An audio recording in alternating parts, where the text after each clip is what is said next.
The subject before us is a very challenging one. I think I found some pattern to explain it, and then I find I don't have a pattern to explain it. It doesn't seem to have a beginning, it doesn't have an end. But if somehow we can get into the flow of it and swim with it a while, it reveals things to us and alerts us to things we have seen and thought about in the faith but perhaps have not joined together, or perhaps you already have joined it all together. Or perhaps this time when we read it, as compared to the last time we read it, we discover new connections and new ways that these passages throw light on each other. And in this way we begin to grow in our understanding of unseen patterns.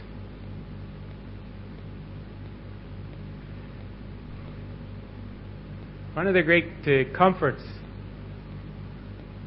to me personally, reading the writings, is the promise inherent in them that Baha'u'llah's system will prevail. Is the promise that this kingdom of peace and reconciliation, the kingdom of unity and fellowship, which his teachings so clearly announce and set forth, Abdu'l-Baha says is already a reality. It already exists.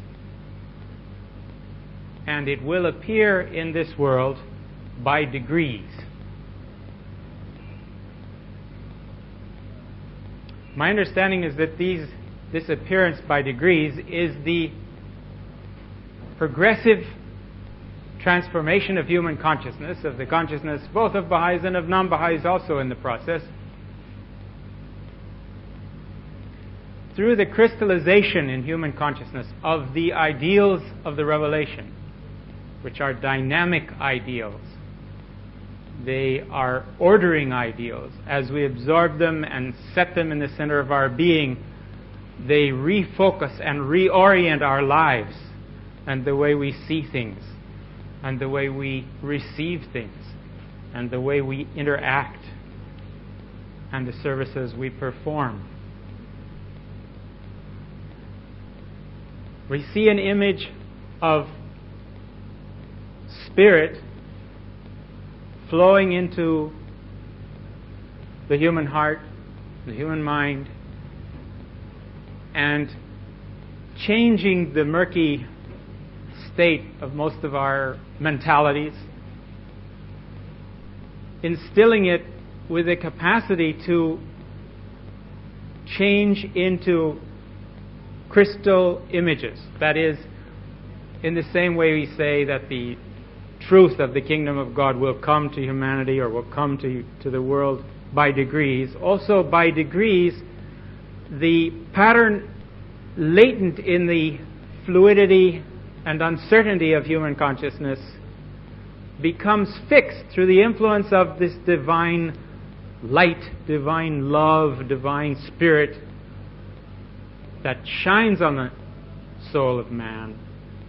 And when the soul of man turns to it or seeks it, sets lines of consciousness, lines of awareness, beams of light, if you will, coagulated light. It crystallizes in our consciousness, and then we become the instruments of refraction of light. Not only do we benefit from it, but we become then instruments for its projection in unique ways into human society, into the workings of human affairs, into the illumination or inspiration, if you will, of our own particular capacities and talents, which in their aggregate form the basis of this New World Order. In our willingness to be moved by these forces, to allow this ordering and reorganization to take place in our inner being, to the degree that that happens to us, we can become useful instruments of Baha'u'llah's purpose. And he can lock us together with those crystals of similar shape and fashion that are around us. In other words, we can become locked into greater patterns that release greater energies, that reflect a more intense outpouring of divine light that we would ever manage to do individually. And the institutions, the agencies of this divine spirit, the administrative order itself, is the means, if you will, is the outcome and the pattern given to us to collect ourselves together, our collective life, and allow for the release of these greater gifts of God, which are inherent in that Christ-promised kingdom of God on earth, in this new world order, in eventually a world civilization, as we read in the writings of Shoghi Effendi. The manifestation of God plays an essential role in this whole process. I don't know if you recall in the Kitab-i-Gan, Baha'u'llah says, all things live and move and have their being in the manifestation of God. What does this mysterious phrase mean? All things live and move and have their being in the manifestation of God.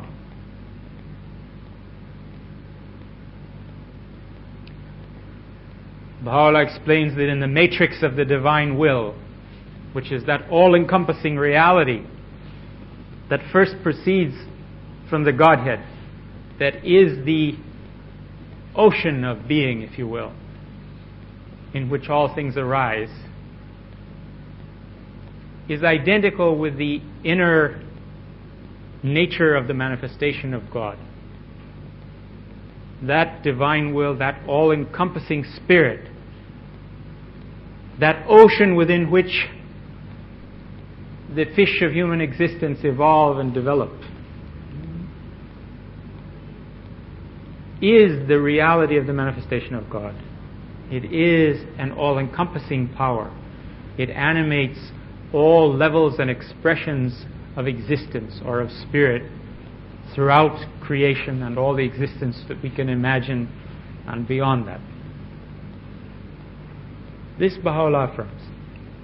The Bab in his writings talks about the role of the primal will in each of the manifestations of God, and affirms that Baha'u'llah was and is the primal will. This primal will historically has been connected by the Master with the first will of the Greeks, which was called the first mind, or the universal mind. And by reading back in the Greeks and in the Platonists and in the Neoplatonists, we find a concept of this all-encompassing reality.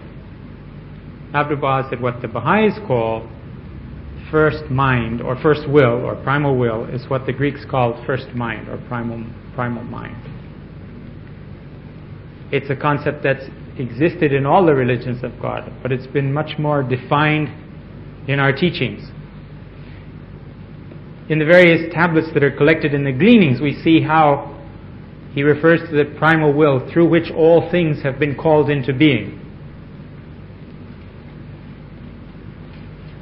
When we talk about divine spirit and the forces of our age, we're referring to that universal reality which encompasses all creation and manifests itself at different levels of existence. So that through the manifestation of God, the mineral kingdom exists, and the vegetable kingdom exists, and the animal kingdom exists, and the human rational kingdom exists, and that degree and realm of the spirit of faith exists. through which human realities are raised 1 degree more in the scale of spirit and become heavenly beings, become endowed with the spirit of faith. And Abdu'l-Baha says that the spirit of faith is the breath of the Holy Spirit breathed into the reality of man, into the spirit of man. The very fact that we have faith implies our connection with the Holy Spirit, because it's the endowment of faith. Its breathings, its life. And this is why it has to be kindled and renewed through prayer, through daily prayer, through meditation, through pondering on all of these divine truths, so that we are constantly lifted and our capacities are enlarged and stretched, and we can begin to perform this impossible task that Abdu'l-Baha says that we've been created, to penetrate divine mysteries and hidden realities, to seek the realities of things in themselves, to come to know that the outer forms of things are symbols of inner realities, of inner truths, and to begin to learn the vocabulary which enables us to decipher the language of the face of creation, the book of creation. You'll recall in the writings there's this reference to the 2 books, the book of Revelation and the book of creation. The book of Revelation, brought by the manifestation of God, teaches mankind divine truths and draws for its examples on the book of creation.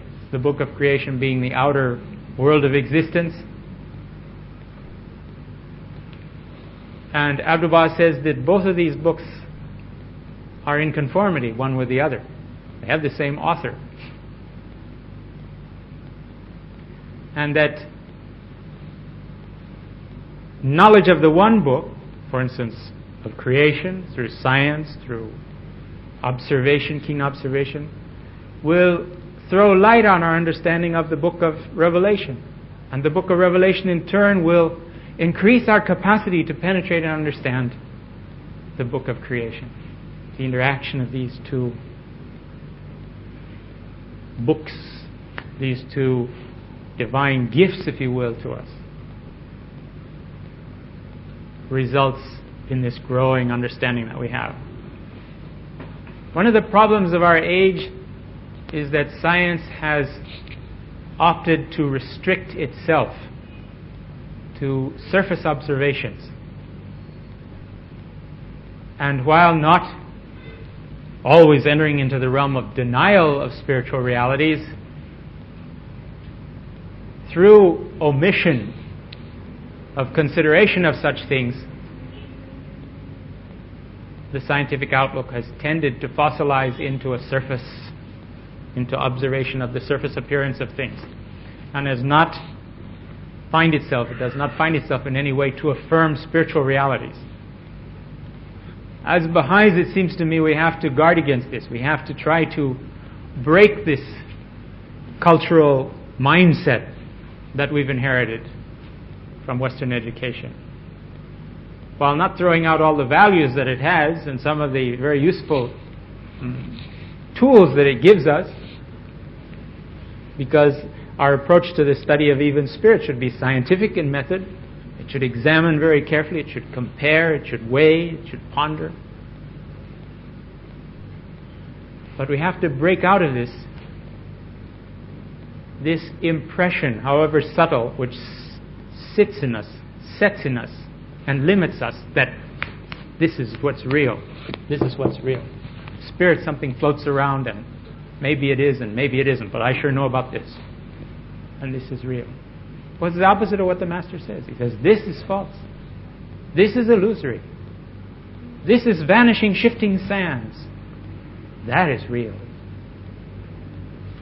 What a about face we have to do, spiritually, over and over again,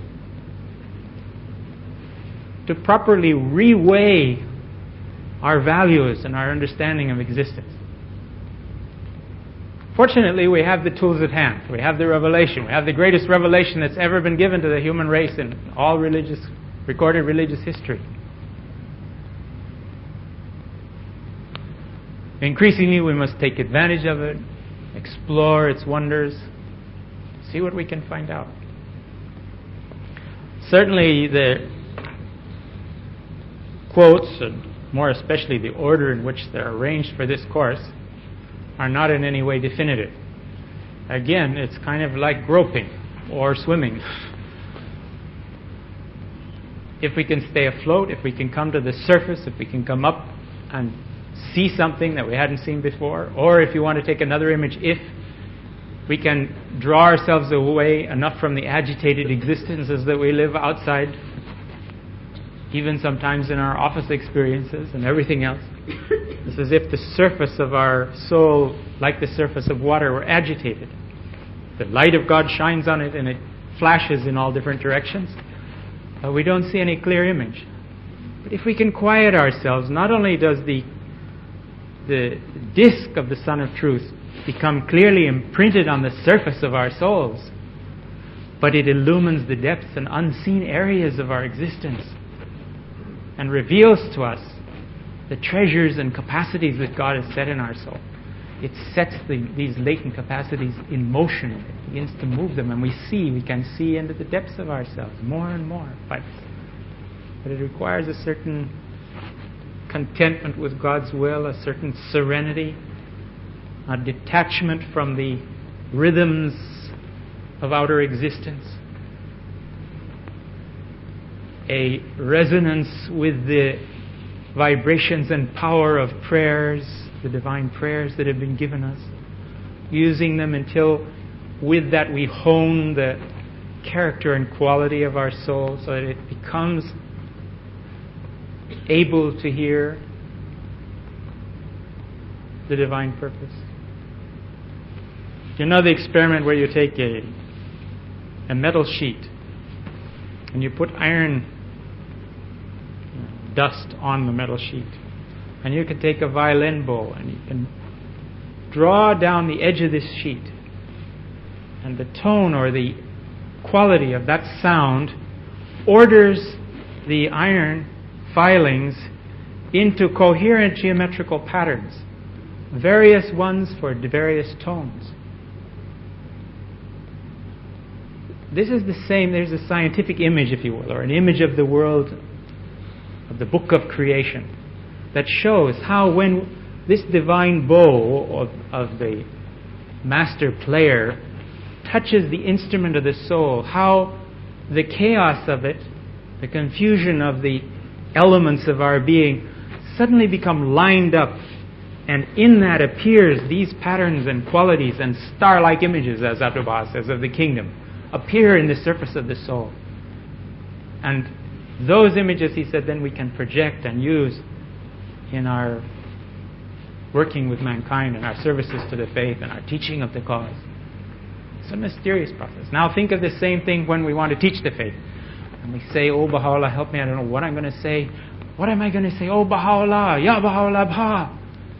And that spirit comes into us that can confirm us, and it orders our thoughts, and it places the words one after another, and we begin saying things that we had no idea. In fact, they were not there in the chaos of our thoughts before we began teaching, before we opened our lips to mention His name. But the ordering takes place. It comes. Now, where is this unseen pattern located? We see it as it's manifested. We can observe it by its impressions in this world. And this is the point of these verses of God that have been given us, of the various experiences that we have in our lives of service. From these patterns, these outer manifestations, we should deduce certain things about these inner powers and realities, and scale the ladders of these experiences, and scale with the wings of these verses to the heights of greater understanding. This is the challenge that Baha'u'llah and Abdu'l-Baha give us, to transcend ourselves,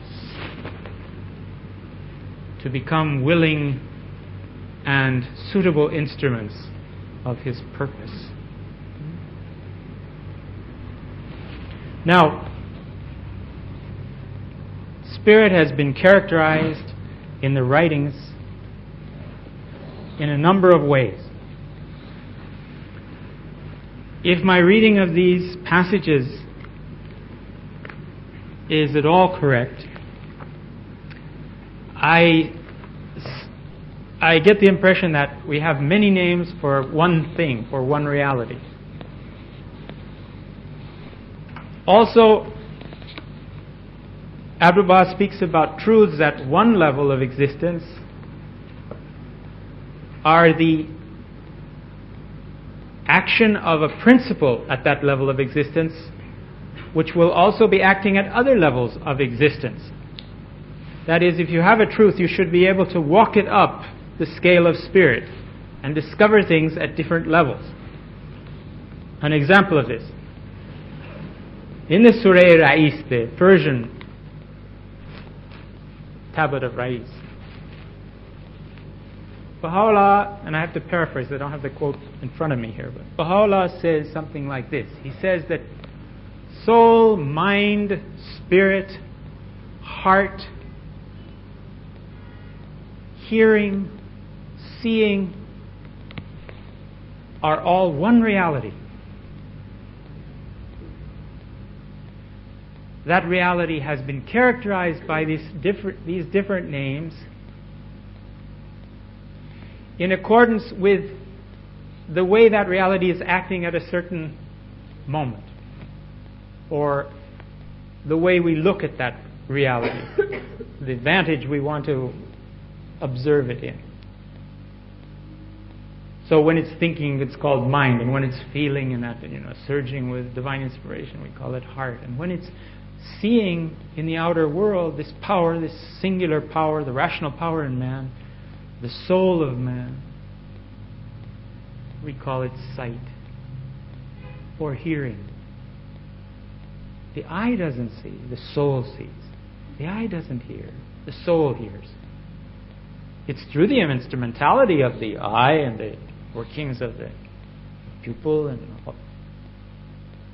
but nothing changes in the eye when a person dies. The moment they die, the vision's gone.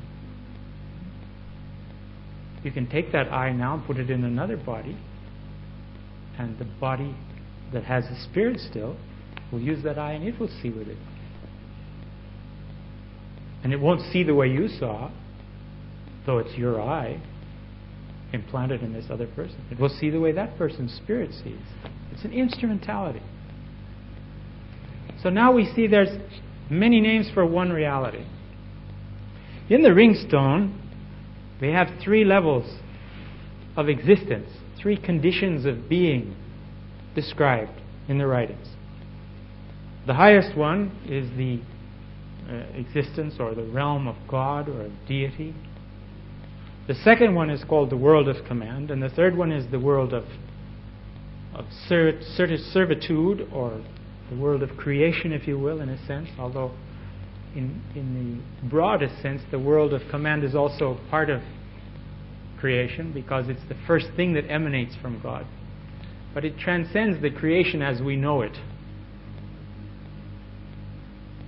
in the sense of the display of the multiplicity of the possibilities of the infinitude of God's creative capacities and powers, which gives birth, explodes into universes and endless beings and innumerable countless planets filled with innumerable countless creatures, to which manifestations of God appear throughout all eternity and into the end that has no end, and from the beginning that has no beginning. This requirement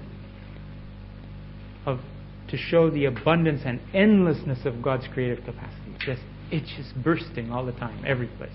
All you have to do is look in your garden, or even in your sink sometimes.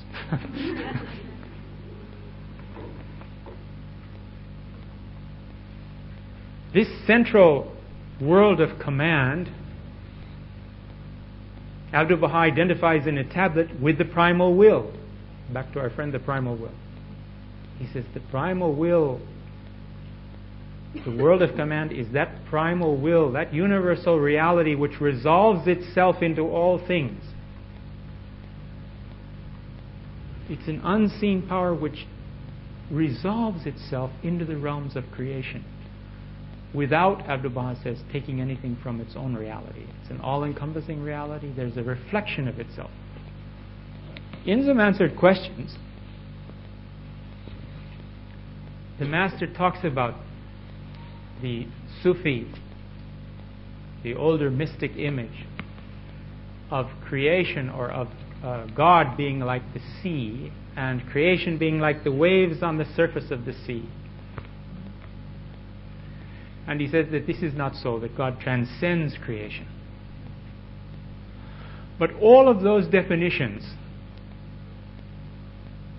of the waves of the sea, or of the water of the sea resolving itself into various forms, fits the primal will, which is one step away from God. It is the first expression of His grace. It is the realm of His breath, if you will. Sometimes it's called the breath of God. It's the breath of God filled with the voice of God, filled with the words now latent and inherent in that power, which become expressed finally as sound in this realm of creation. A spiritual force that comes to the manifestation of God, that is His reality, bursts out through His physical being, is resolved again. We're talking about resolution of undefined things into resolution of infinitely defined things. You have the truths of divine revelation inherent in the knowledge of the primal will. And you have these releasing themselves in the form of divine verses and commandments and explanations and glorious truths. And they even come from spirit to become sound as noise, as the very sound, physical sound. These realities turn into sound, and then that sound goes out, and physically we hear it, and we take it in, and we transform it back into spirit. It moves in us.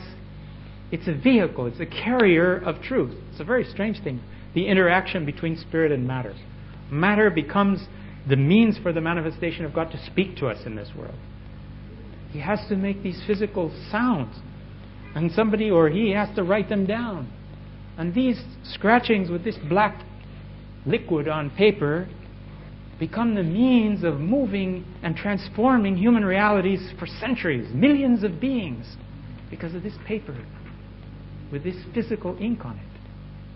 You want to talk about what's the miracle? Does Baha'u'llah have any miracles? Do the prophets have any miracles? What miracle can be greater than that? And who can deny it? That Christ comes and says a few words, and they get noted down, and they get a little confused even, and they get put in a book and collected in a book. And that book acts as a dynamic force, transforming human society, animating the human soul, lifting people out of the degradation of selfishness, ordering them into new stages of human society. Millions of beings, from the poorest and most ignorant of beings to the highest and most intellectual and knowledgeable and saintly beings, all of them, the whole spectrum of human society, caught by these words and inspired and moved by these words for thousands of years. You just count how many beings have said things that have had that kind of influence. Now, right now, we try to line up some in the recent past. We say, well, maybe these are going to be these kind of beings. I mean, look at the influence of certain communist writers. People would say, well, look how fast they had an influence too. But it passes. You have to have a long way to look at this. So, likewise, now we have these verses. And we derive from them certain knowledge. And this knowledge has this power to reorder our thoughts. Really has the power to educate us. And is the only valid education if you come to it. All the rest of it you've learned to read and write and all the other things is to be able to take advantage of this. Is to be able to check everything, to place everything in the balance weigh it against the truths of the revelation to see if it's valid. It's a long period of examination, one thing after the other. So we have this realm of the primal will. It's also called the Holy Spirit. When it's the primal will, it's the ground of all being. It's the generating force of all creation. When it's the Holy Spirit, it's that same power acting at a level where it produces the Word of God. In another sense, it is the Word of God. This realm is also called the realm of the Word of God. The primal Word of God. The Word of God before it's bound in words and phrases. When it's the power of the Word of God. The power of the manifestation of God. You know, he talks about Revelation. He says Revelation is... What are the proofs of the manifestation? He said the first proof is his own being. The second proof is his revelation. And the third proof, he says, is the meaning of the writings of the revelation. And you say, well, what's the revelation then if it isn't? And you see that he implies that that revelation means the power of revelation, the capacity of the manifestation to release divine power, which becomes also, to some degree, crystallized into verses. The Bob says that no word from the lordly tree, or the manifestation of God, is revealed, but that at the time of its revelation, the power of its accomplishment is not also released. Now imagine, you know the exalted things Baha'u'llah has said. You know the promises of Abdu'l-Baha. You know the vision of Shoghi Effendi. With that, latent in our society now are all the forces to realize, in potential form, to realize that vision. They're right here. We will examine some of these quotations from the writings which show how those forces of revelation also act as a chaotic ferment to break down the old connections of things that are no longer adequate for the expression of spirit as it's been brought by Baha'u'llah. Old institutions, old ways of doing things, old habits, outworn shibboleths and traditions, all of them have to be broken down. When this force of revelation blows in the world, and you remember Shoghi Effendi calls it the mighty wind of God in one of his explanations,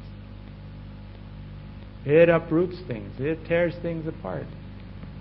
Why didn't this happen in the last century, 2 centuries, the century before Baha'u'llah? Because his revelation hadn't appeared. The Bab hadn't appeared. Baha'u'llah hadn't appeared. But he tells it that this visitation, if you will, of these forces opens the way for the healing and redemption of the human race. It's necessary. It acts in a chaotic way in us. It tests us. It shakes us. All of this it does to awaken us. Perhaps we'll come alive and realize these potentials in ourselves and become instruments of these powers in the service of our fellow men.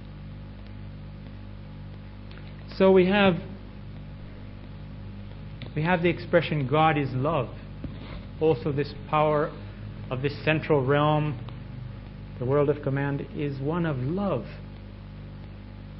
Also it's one of power, the power of God, the might and power of God to accomplish things. That's where it's latent.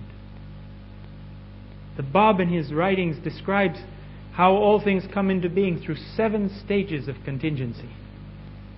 Stage by stage.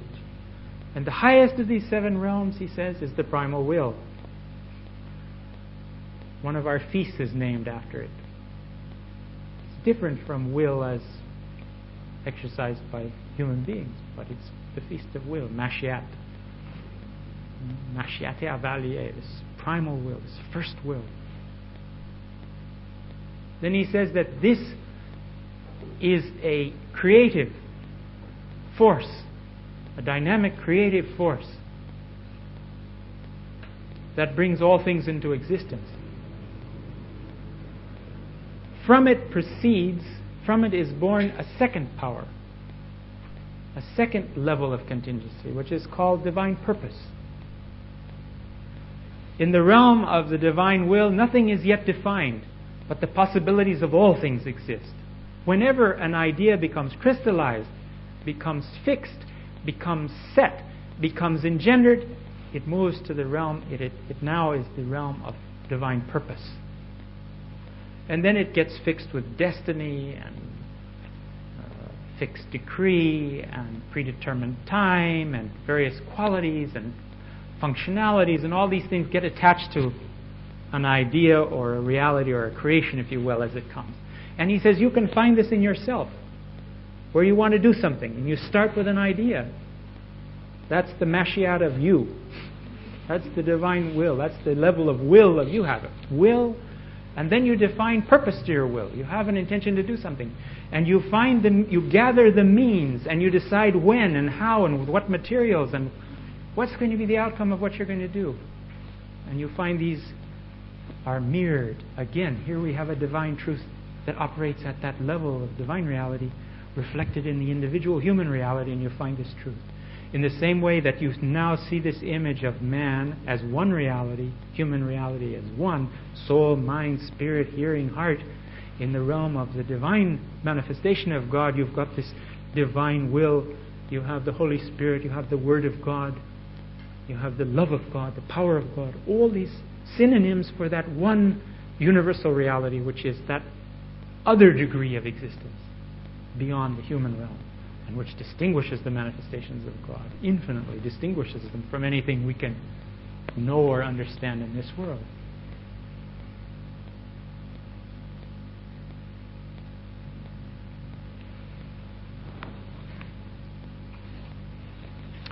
There's a few more on the list. Let us see what they are here. Also in the writings we see these things characterized as the moving principle of life, as force or power, as creative energy. The bounty of God is another. The grace of God. His mighty grace hath been infused into all created things.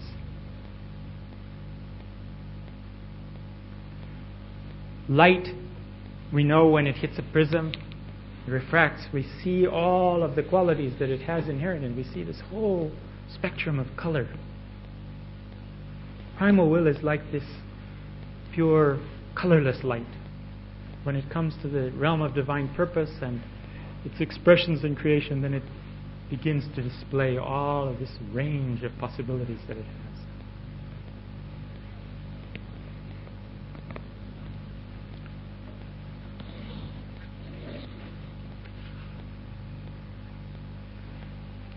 In the writings of Shoghi Effendi, we see again an enhancement, if you will, a honing of a certain kind of vocabulary. I think it's the vocabulary of our dispensation, if you will. Baha'u'llah has come and his influence is going to be so great. He translates this into something that the formative souls of the formative age can understand, can begin to move to. Of course, it will have meaning for the future too, but he says, look at the heavens, and we look and we're overwhelmed because there's an infinite. You're out there at night and you see endless stars, and he says, now look, this is the Milky Way. Look at this constellation.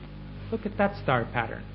He starts focusing on different themes which allow us to isolate them in some way and to assimilate them. I don't know how we would ever understand this revelation if it weren't for Shoghi Effendi. I really don't know how we would understand it. Even the Master's tablets are so broad. But we find a fixing of the divine intention in Shoghi Effendi's writings. A systematization which allows us, it brings us to a level where we can begin to assimilate it. And as we assimilate it, then we can look back at the verses.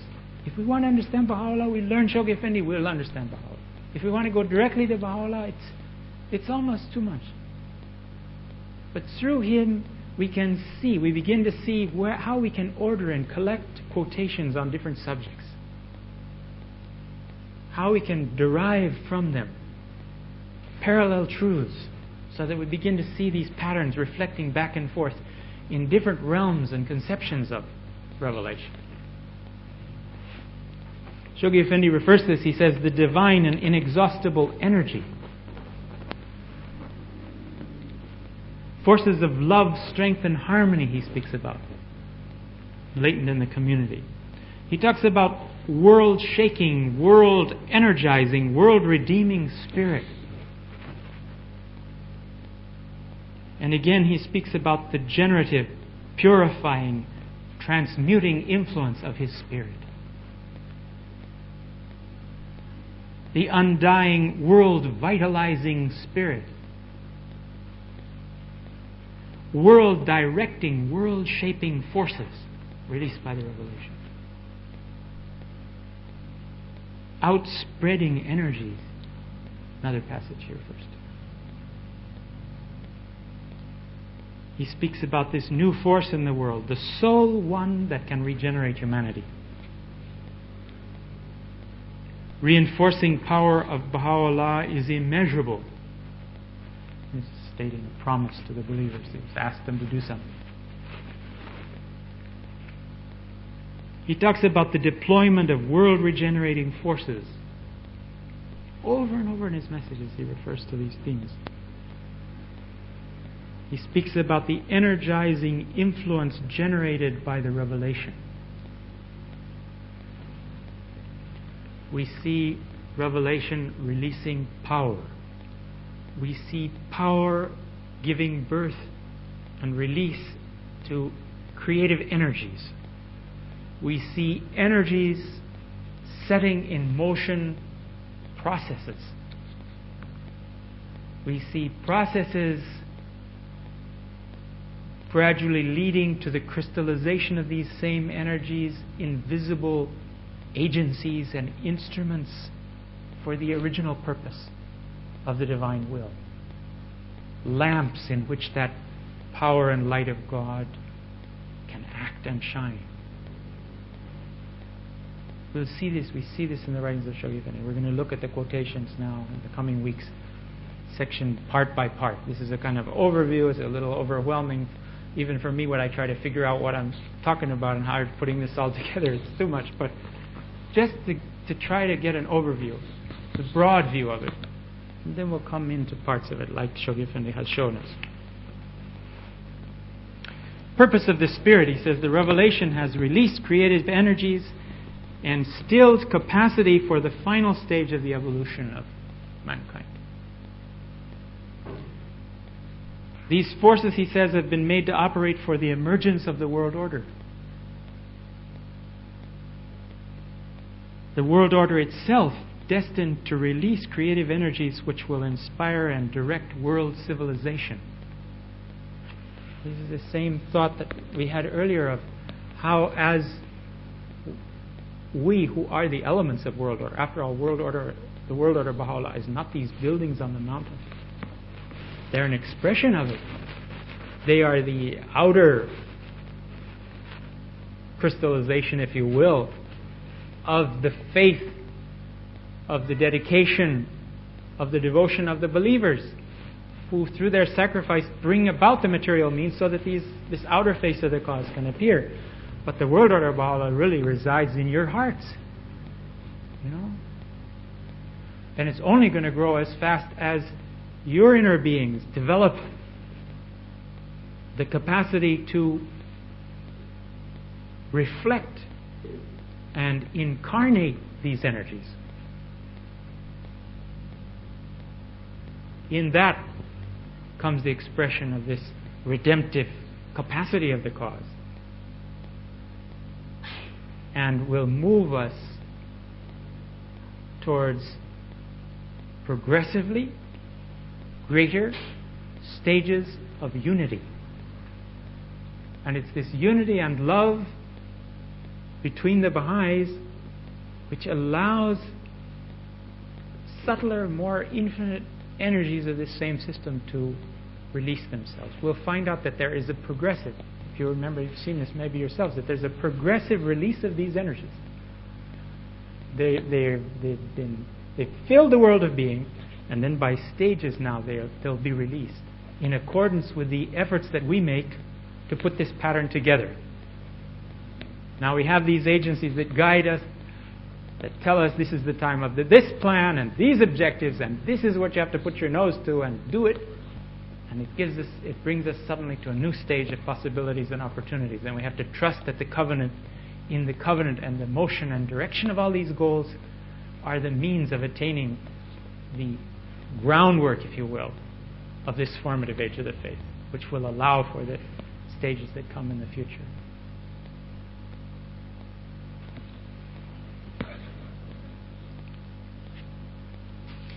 Abdu'l-Baha speaks about an interplay of the spirit with the forces of this world. He says,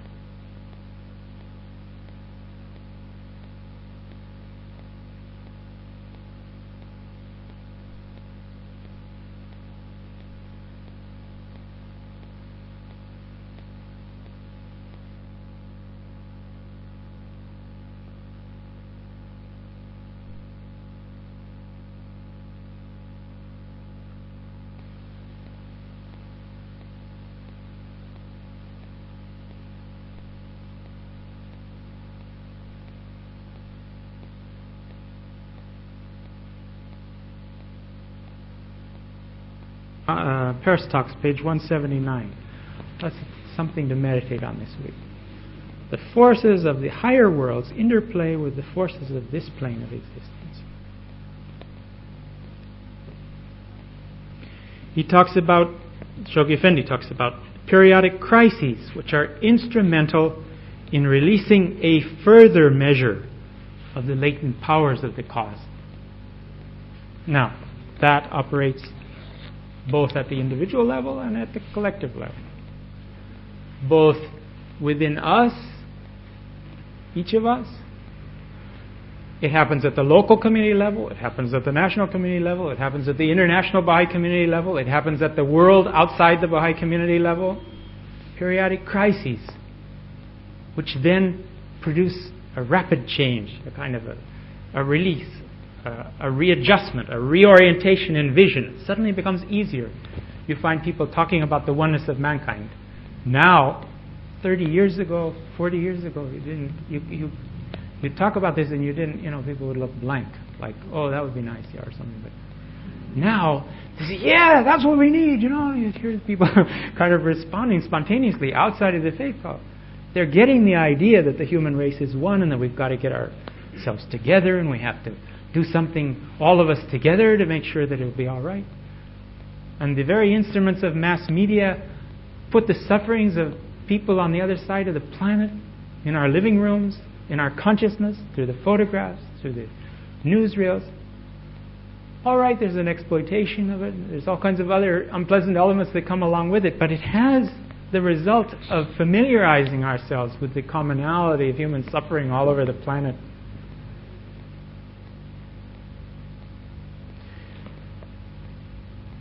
Olympic Games. Look how that creates an impression of the oneness of the human race. Full of competition and high emotion, but also shows that we're all human beings and we're all in this race together, so to speak. And it's given to us to see this, and sometimes you'll have these high moments when they'll have some anthem of mankind at the beginning of this thing, Of course, the Baha'is just go crazy, get so excited with it. We know where it's coming from. And this shows us that it is not only in the Baha'i community that the blessings and confirmations of Baha'u'llah are acting, but because this divine purpose has been imprinted upon the realities of everything in this age, because the potentialities are in every human being, everywhere on the planet. Wherever someone manages to resonate to some principle or aspect of the truth of the faith, they're energized by it. So you see movements that have no knowledge yet of the manifestation and its purposes come up And they're so enthusiastic. We're going to have an auxiliary language, a world language. Is Esperantos, my goodness, what are they animated by? You know, they're so animated. World peace movements. So they get some heady elements, and they have fringe aspects that we know are not right.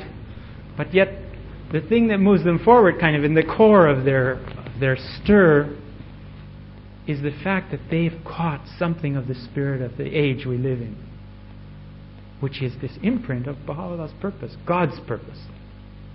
And it moves them forward. We're going to examine a number of quotations, Roshogith, and he speaks about that. It's one aspect of the course, too. We've already spoken about the ferment of chaotic conditions through the revelation.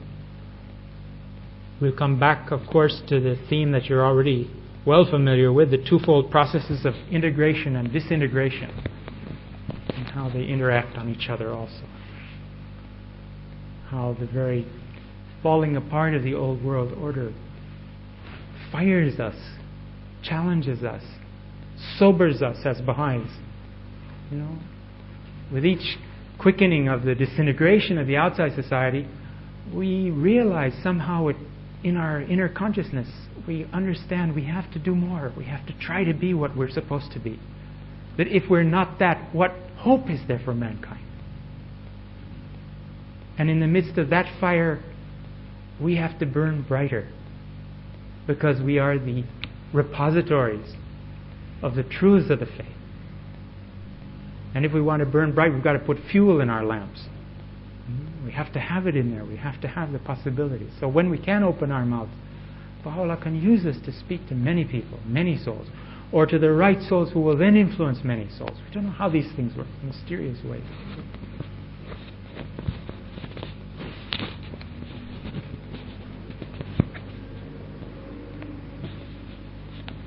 Did you hear something? There was a story here, just to say, just one little something that happens here at the World Center. You don't realize what far-reaching effect.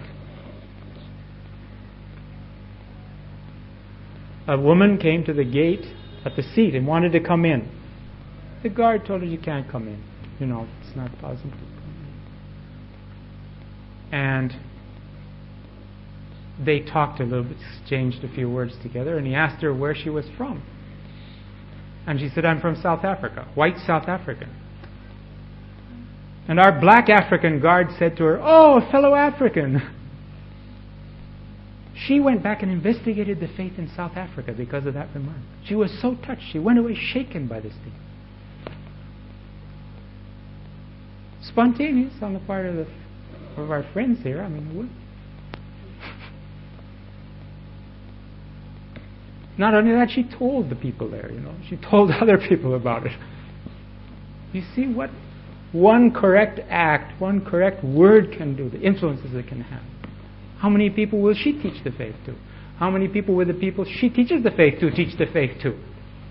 Quickened by this spirit of the oneness of mankind that came out of this very simple phrase from the lips of one of the friends. So likewise, all the different activities we have here, the encounters we have with people, how deep they can stir. Now we get up in the morning and we say our humble prayers. Maybe we'll have a chance to do something like that. Maybe it'll just be a bright glance in the eye of one of our fellow workers here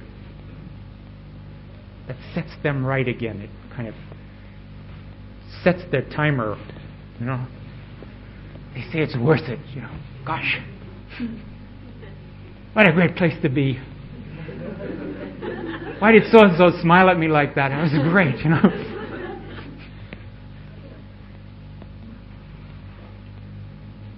We're all faced with this challenge. We have to fill our community with love.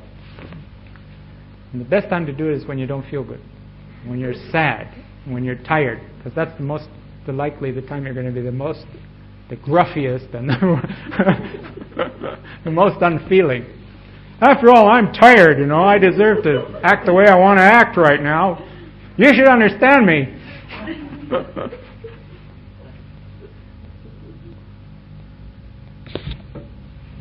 So that's the end of this course.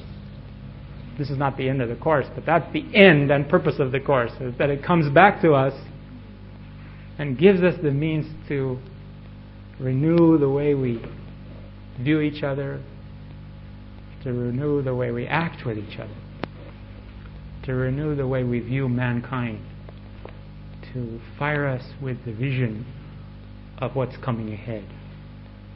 So much so that people are magnetized to us because you know something I don't know. I just feel like, what is it? How can you smile in the middle of all of this confusion in the world? You don't think the Israelis notice this? How we go around?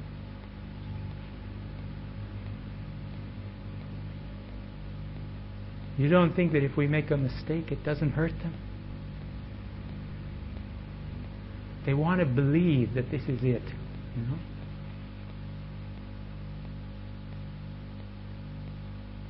One of the friends in the Pacific was calling up one of the counselors. An Israeli was calling up one of the counselors. One of the officials of an embassy calling up one of the counselors, giving news during the war of what was happening. A report from hour to hour, day, about what was happening in Haifa. Finally she said, "You seem to be as concerned about Haifa as we are." Because it's supposed to be all Israel, but look about Haifa.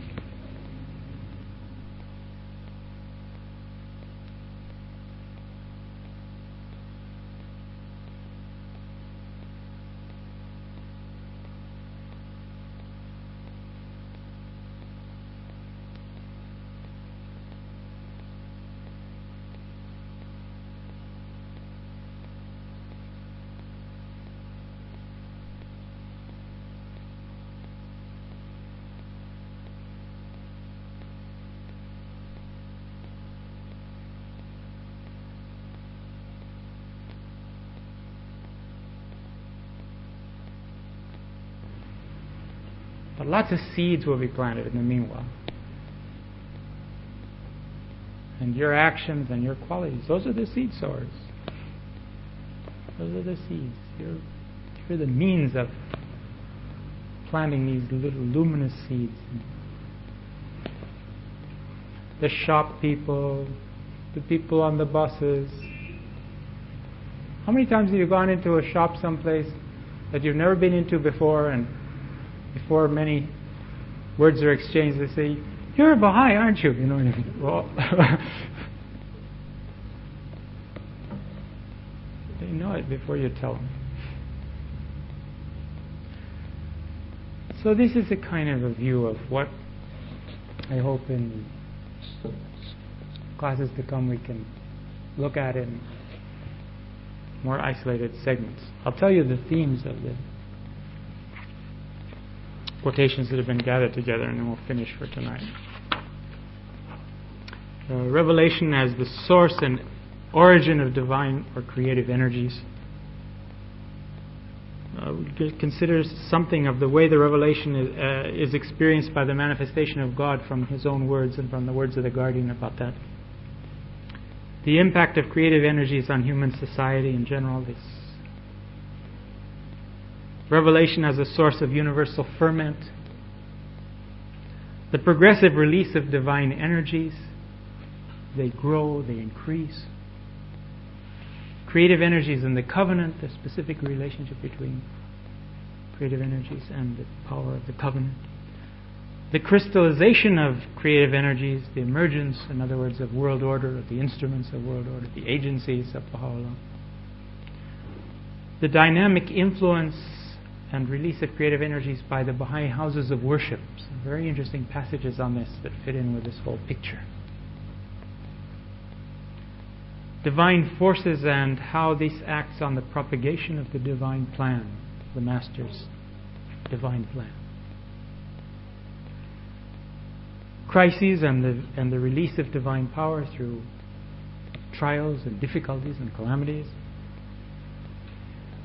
A study of the forces of darkness, the identification of the forces of darkness, how they operate, what precautions we should take that we don't become influenced and fall under their effect. Divine energies as they relate to us as individuals. And finally, this consideration of the allied forces of the revelation in the outside world, the ones that haven't yet identified themselves or know the source but are being animated by the same powers which move the Baha'i community.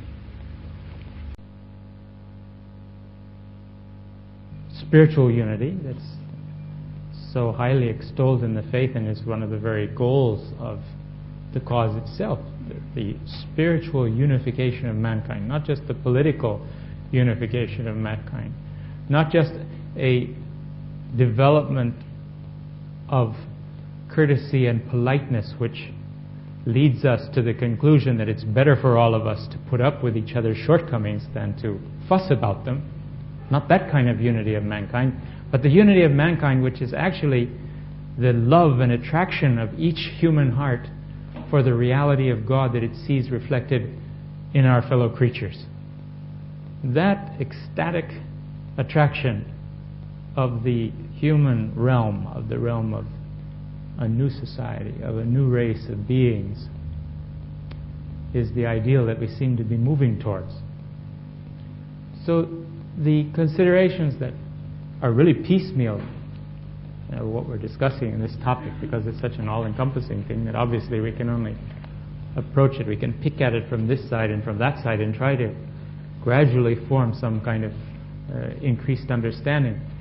And things that we'll consider now will perhaps move and cause us to adjust, or cause things that we've understood in the past to lock into new patterns.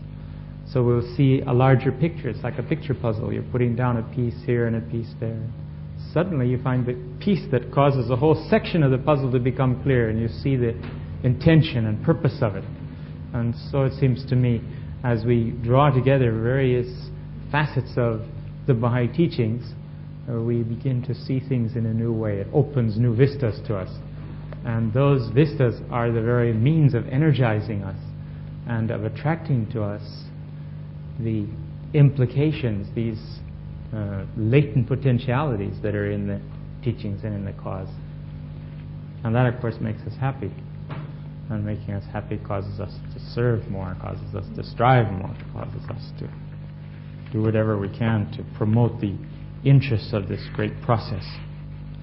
I wanted to refer, last week we mentioned one of the things that we can find in the teachings is that certain relationships, if you will, are actually principles that operate at one level in the cause. If you can abstract the principle and pass it to another level of reality, for instance, we were talking about the many names of the human soul, the functions of the soul. Sometimes this soul is characterized by the functions it performs, and so it's called sometimes mind, sometimes heart, sometimes hearing, sometimes seeing, sight, all these things. And yet Baha'u'llah says it's one reality. In the same way, if we move that one level up to the reality of the Holy Spirit or the manifestation of God rather than at the level of the human spirit, again we see that there are many names for this divine spirit. It's, in a sense, it's synonymous with all of the names and attributes of God, because God is singular. And if we call him love, at the same time we have to understand that he's power and might. And if we call him power and might, we have to understand at the same time he's wisdom. He's the essence of wisdom and knowledge. So all of these qualities, that reality which belongs to him, is characterized in different ways. Sometimes it's called the Holy Spirit. Sometimes it's called the Word of God. Sometimes it's called the primal will.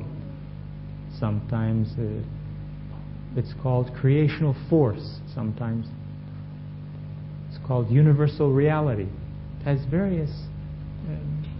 it's characterized in various ways. But we have to remember that all these things are not different things, but rather the expression of the functionality of one reality in different ways.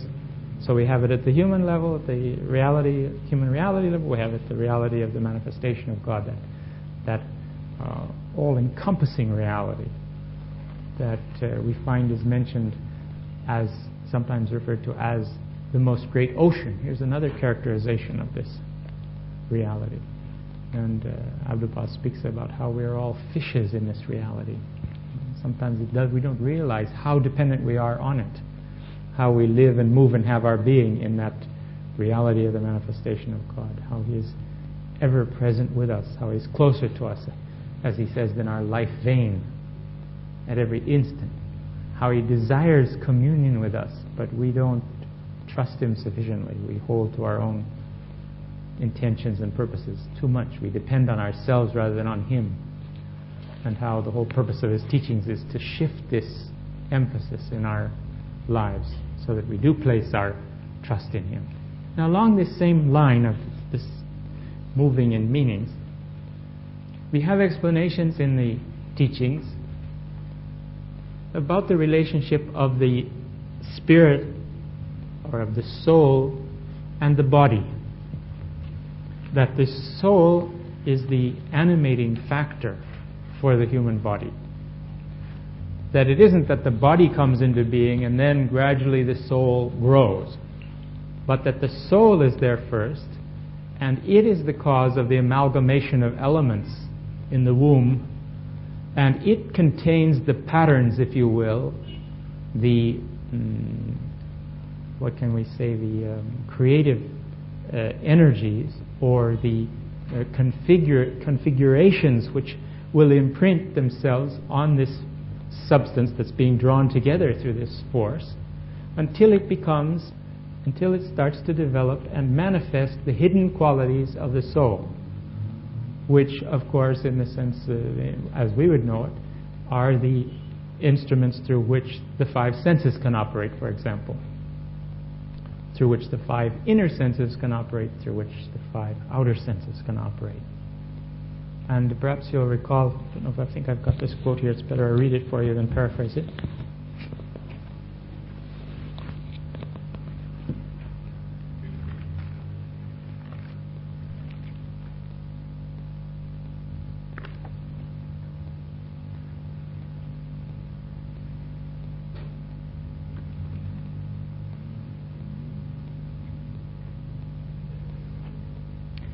This is from a tablet of the Master. He says, "Verily I say unto thee, that the gifts of thy Lord are encircling thee in a similar way as the Spirit encircles the body at the beginning of the amalgamation of the elements and natures in the womb. The power of the Spirit begins then to appear in the body gradually and successively, according to the preparation and capacity to receive that everlasting abundance." Now here the Master is again drawing another parallel, but again at the level of the human reality, that just as the body gradually has to grow so that the gifts of the Spirit that are inherent in each individual reality can manifest themselves, and continues to do so through our whole life, and especially up to the age of puberty and beyond there, where the greatest appearance of reason takes place and then continues to grow. So he says the gifts of God are encircling our human reality. We have the soul circling the body. Then we have the gifts of God circling the soul. The soul in the same way has to gradually assimilate the elements, if you will, or gather together those elements of character and of transformation, which will allow the gifts of the Spirit to appear in it. The same as the body has to develop faculties and organisms, its full organism, for the appearance of the powers of the soul to appear in it. So you see, again, we have this mirror image from one level to another. But beyond that, Abdu'l-Baha goes on to say, in his talks, that the same relationship which the soul bears to the body, the manifestation of God bears to the body of human society, that is, to the collective reality of all human beings. In other words, his revelation appears and draws the distinct, diverse,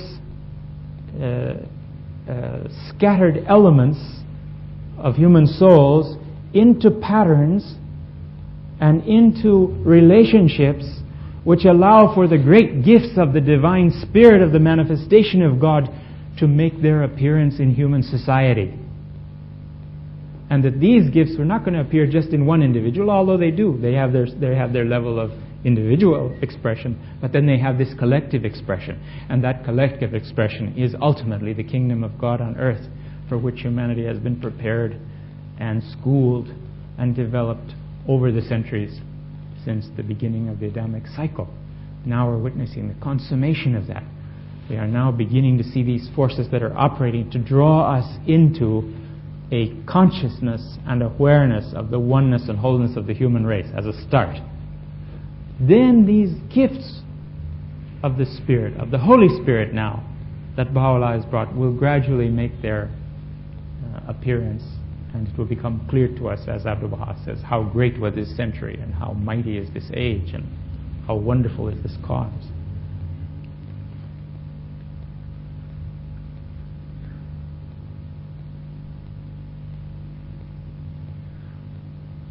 Just the reinforcement of that, that quote that I read for you is a tablet that's found in the old volume compilation called Baha'i World Faith, published in the United States, page 367. And this one is from a talk of Abdul Baha that's in the Promulgation of Universal Peace, page 159. In the same manner, he says, the bestowals of God are moving and circulating throughout all created things. This illimitable divine bounty has no beginning and will have no ending. It is moving, circulating, and becomes effective wherever capacity is developed to receive it. In every station there is a specialized capacity. Now again we see the total expression of spirit as that which God has created, which finds its appearance, and this is parallel again to what we were talking about last week about the primal will. The primal will manifests itself at different degrees according to the specialized capacity of those degrees. For instance, at the level of the mineral kingdom, it's characterized as the mineral spirit, and it has a binding power. It's the cohesive power which draws the atoms together and holds, if you will, dominates the mineral kingdom. And then at one stage above that, as the higher degree of spirit, which we characterize as the vegetable spirit, the animating force of the plant kingdom, which assimilates and also has certain reproductive powers and grows. This is the characterization of spirit, of that one universal spirit at that level of expression. Then it comes into the realm of the animal, and the sensorial powers appear. You have the five senses operating at that level in an infinite variety of expressions, if you will. And then it has a higher expression, which is the human rational powers.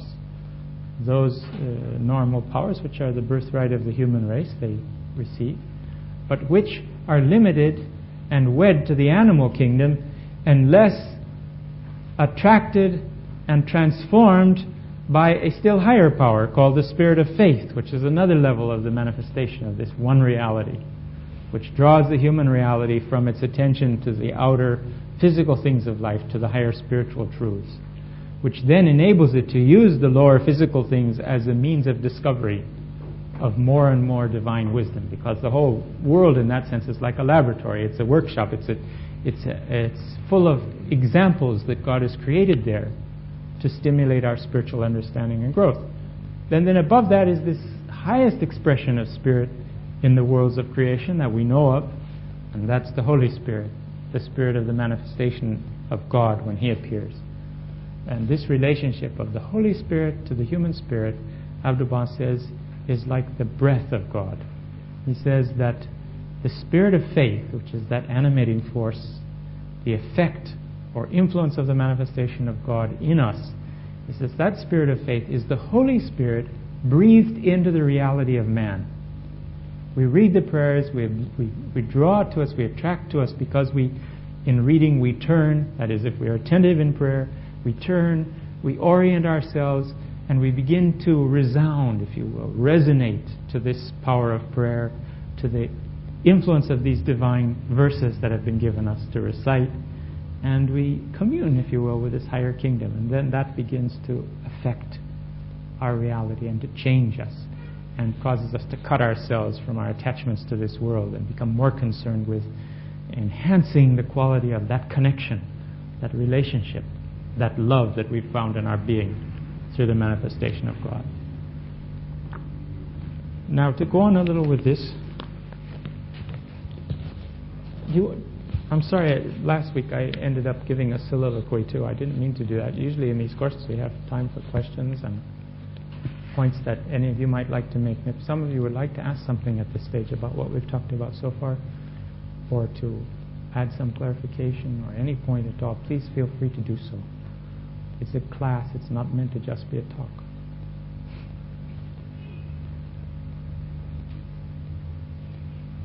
Okay, think about it for a little while now. You might just have that thing in your heart that you want to ask, and you're saying, oh, I don't want to ask that, or I'll ask later or something. I'll be able to answer you later. And besides, maybe somebody else has the same point in their heart, and they'd like to know it. So don't feel shy about speaking up.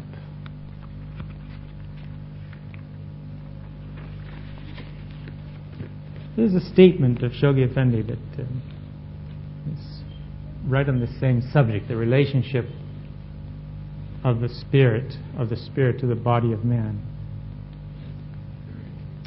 He says, in the body of a man, which is the true divine example or parallel, the body of man, the true divine example or parallel, the spirit, when in ideal control of all the lesser parts of the organism, finds the utmost harmony throughout the whole body.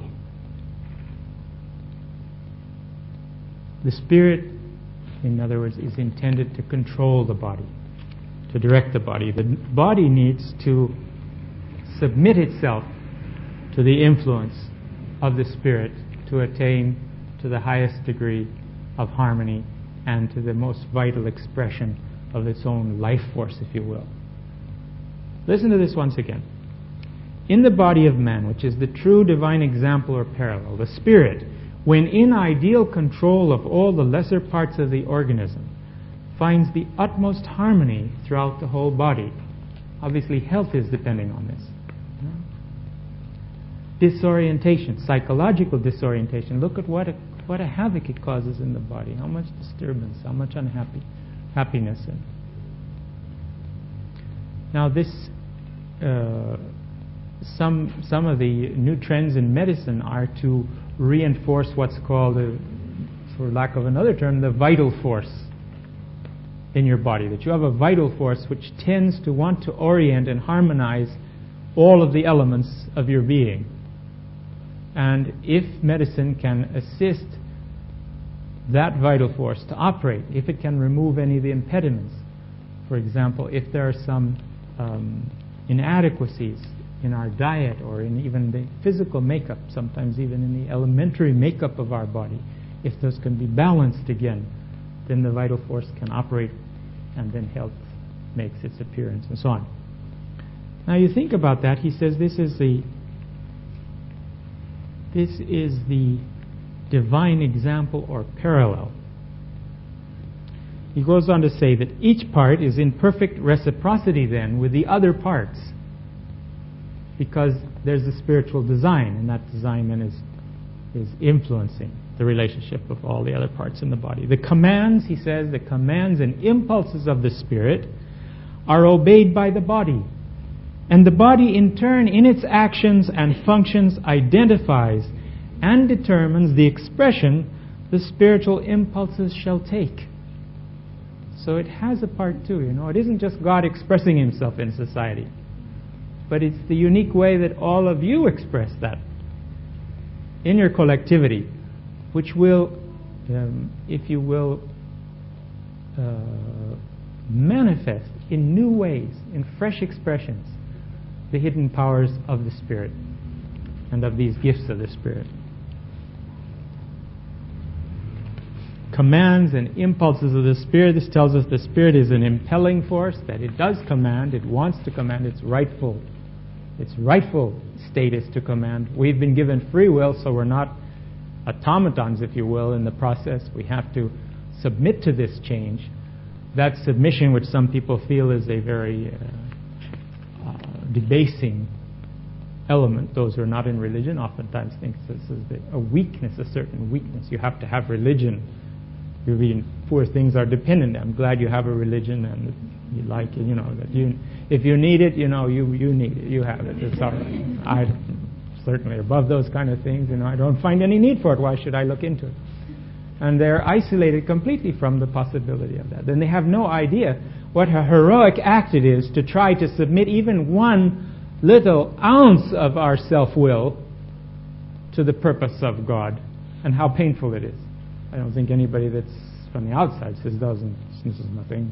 They just go around like little obedient children and follow their master.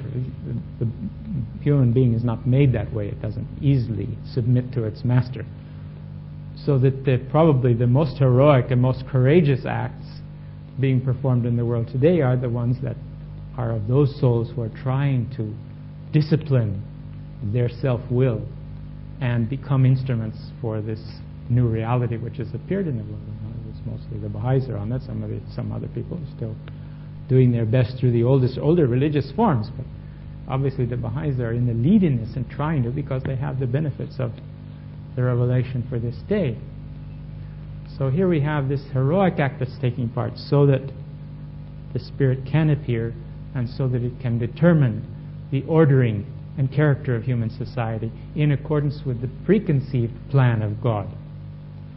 The Bob, in one of his writings, says that, maybe I said this to you already last week, you forgive me if I'm repeating it, free will. He speaks about free will. He says that free will has been given to man to choose the will of God, to follow the manifestation of God. He said this is the only legitimate expression of free will. Every other expression of it is illicit and forbidden, if we could understand. We are there, the singular act that we turn towards the manifestation of God. And that's what free will is for. Not to choose every time to see whether we're going to do it that way or not, to kind of half and half our dedication and services and things. At least we should be aware when we make a mistake that we're making it and it's a mistake, and we ask forgiveness and we try to move on and we try to overcome our faults. But this is not a question of moderation of dedication, It says, he desires to be loved above and alone and above all things. There's a certain quality, if we're going to love God, it can't be mixed with the love of anything else, because there's nothing else that equals God in any way. And you will dilute and stain, if you will, your love of God if we include other loves in it. It isn't something that mixes well.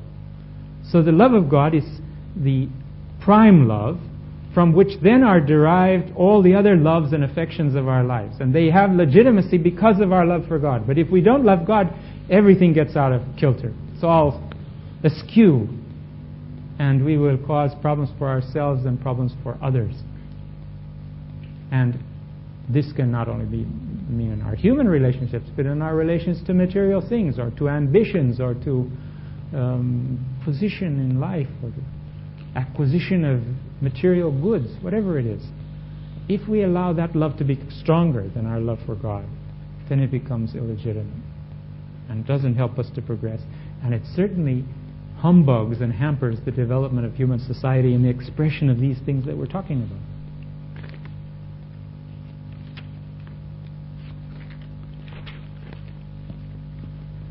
Shoghi Fini goes on to state that this is divine unity.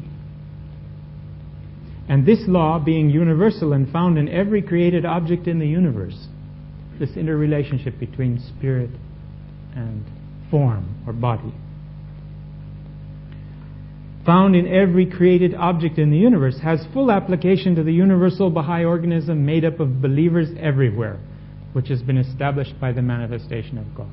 This whole picture we have now. You'll find this in Principles of Baha'i Administration on page 2. So here we have the reinforcement of this thought that the whole body of the Baha'i communication in relation to the spirit of Baha'u'llah is like the human body is in relation to the human soul.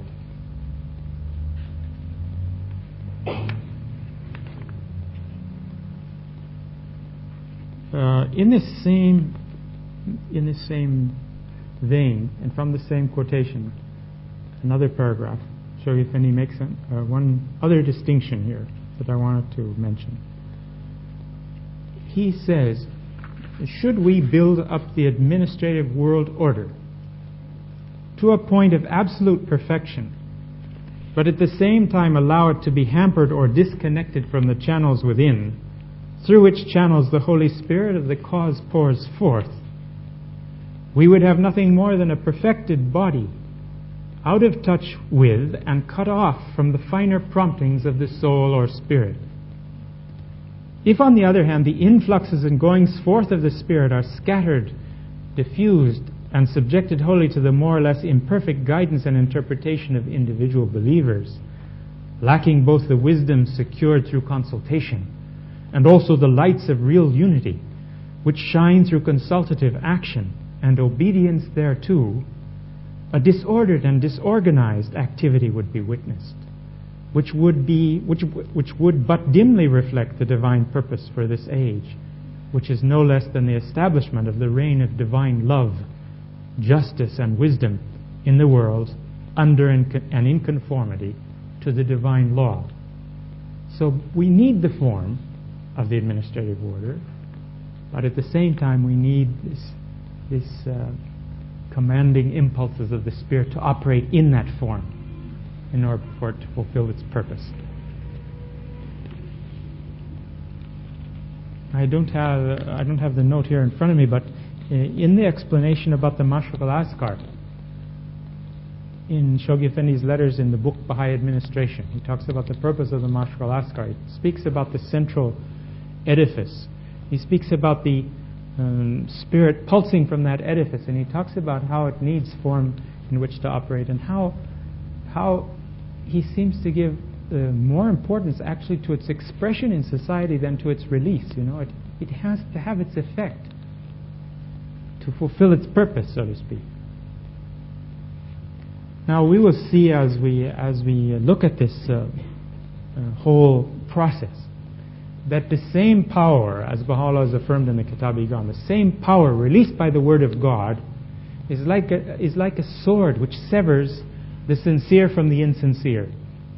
It is like a force which, on the one hand, gathers together the elements that recognize God and submit their wills to Him in a new society, and whoever turns in disobedience and opposition, it separates them one from the other.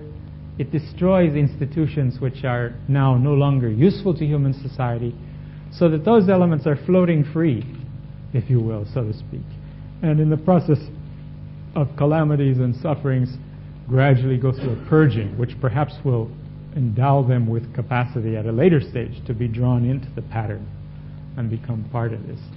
So you have this effect. The Word of God is both light and fire at the same time, depending on how the individual reality or human society collectively responds to it. And the various effects, the revolutionary process that the world is going through is also directly linked to the release of these energies. If we were submissive, if we had the good sense to turn to the manifestation when we first hear His Word, if society would do that, as Baha'u'llah said, if he could have attracted the attention of the kings, they could have established the most great peace, even in his time, in his own time on earth. And all this pain and suffering would have been avoided. But it's because of the obstinance of the human spirit that we have this.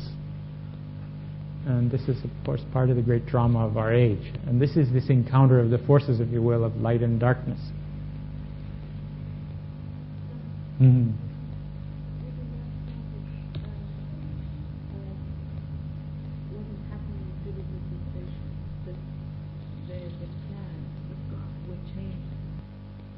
Mm-hmm. When Buddhism and Islam superstition they serve the power. So would that be also in connection with that, whether that spirit has been sort of taken away? Diverted, or perhaps it's just not, it doesn't manifest itself completely. You know, it's just like you and I. If we don't play our role, if we don't seize our opportunities, the potentiality that's in us never comes out. It's latent there. And we may go to the next world without ever having discovered the gifts, all the gifts of God that are connected with our particular reality. But I think the other point you're making is an interesting one to mention, and it comes perhaps most clearly expressed in a message from Shoghi Effendi, where he says that the other religions of the past religions, were destined to be universal too, but that they never became so because the followers, the actions of the followers, which had deviated from the intention and purpose of God. In other words, they didn't live up to the teachings, and so they kept it from coming to become a universal faith. But they all had the capacity to be that. Now, he says in this day, however, this day is characterized in a different way. This is not the same kind of day that we had before. He even goes on and he says, as Baha'u'llah said, this is not the same sun as, or the same moon, or the same heavens. Everything has been changed, you know. At the time of Baha'u'llah's appearance, he talks about how everything was destroyed and renewed, you know. Creation was renewed entirely. We don't understand what that means in spiritual terms, and it happens in the twinkling of an eye, or how can we understand that? But he says this is not like the past, that God will have His word fulfilled in this day. This is the consummation of that whole process, and people will come around, and they have various stages of difficulties and calamities, and which will impel them towards such a conclusion. And we see how the world is also gradually, even unconsciously, is becoming attracted to the concept of the oneness of the human race, for example, that we're all one people after all on the planet, and we have to do what's right for everybody, and that's gradually seeping in to everyone's intention, which of course is the first stage of this outer lesser peace that humanity is being impelled to by the forces of revelation, though they don't identify it with the faith. And even when they form that world superstate, it won't be identified with the spirit of the faith. But in a sense it will be in conformity, in much of its expression, with the will of Baha'u'llah. How would we ever have come to this if it were not for these energies that have been released and been moving and created even the outer physical means of communication, of scientific development, of technology, which allow for the planet to become one home, one city, one village, if you will. That doesn't mean that we can't slow the process down to some degree. You know? As Rio Khanum says, it is still possible that we keep missing the boat. You know? And there are opportunities which present themselves, which we should seize. And if we don't, then the whole wheel of destiny has to move to different points, and we will have lost possibilities.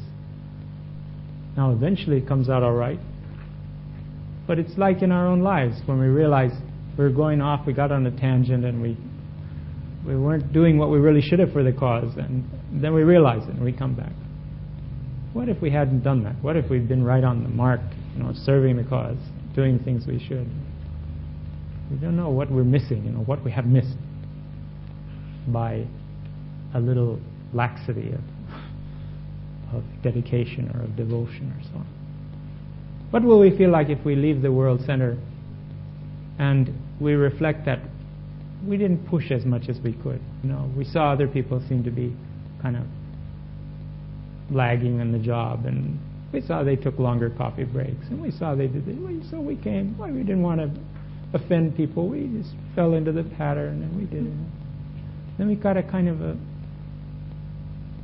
little sourness in ourselves. Why are we doing it? Why have we done it this way? Why haven't we given the example? You know, we can't. No man's going to be judged by his faith. Is going to be judged by another man's faith, by another person's faith. Each of us has a standard. We don't know what the capacity God has placed in us. You know, maybe our capacity suddenly is really more than everybody else around us, and so we're looking at the others and we're saying, well, I'm doing about the same as they are. But that's not good enough for God, because you have more capacity. You're supposed to be doing more. We can't. That's why we can only compare ourselves against the actions of the Master. This is what we're told. Everyone should look to the Master. That's the example, not to the other Baha'is around us, no matter what their capacity and service is here. We don't know if they're doing what they should be doing. It's not exactly our business either, but at least we should look and see if we're doing what we're supposed to be doing.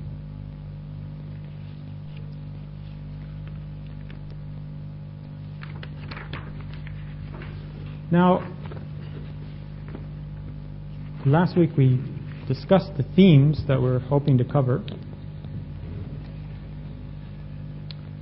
And the first one is revelation itself as the source and origin of creative energies.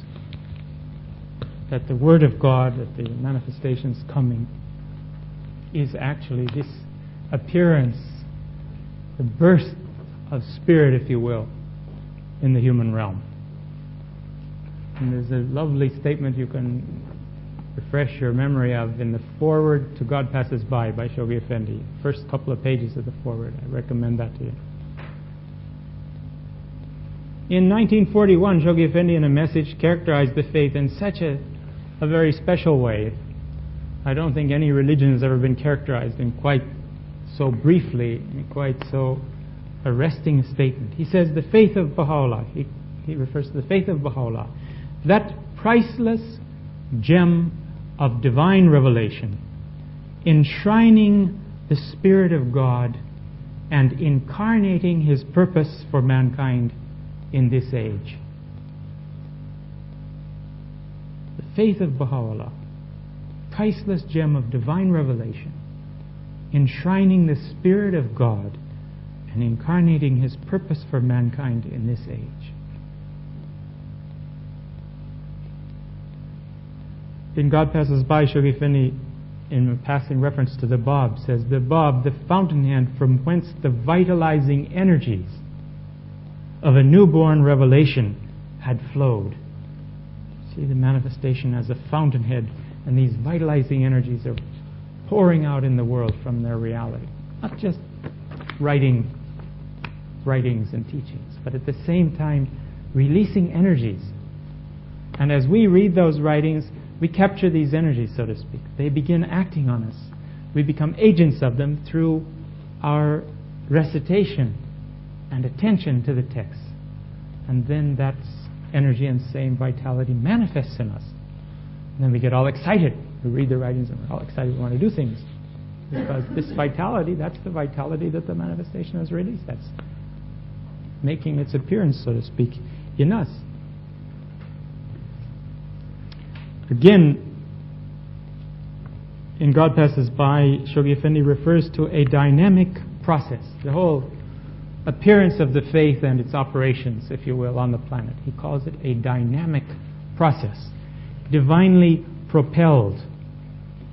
Possessed of undreamt of potentialities. World embracing in scope. World transforming in its ultimate consequence. Had been set in motion on that memorable night. And he refers back to the declaration of the Bab. So this process that we're studying is something that starts with the very moment that the Bab opens his lips and declares himself to be the manifestation of God. Again, Shoghi Effendi, referring to the Bab,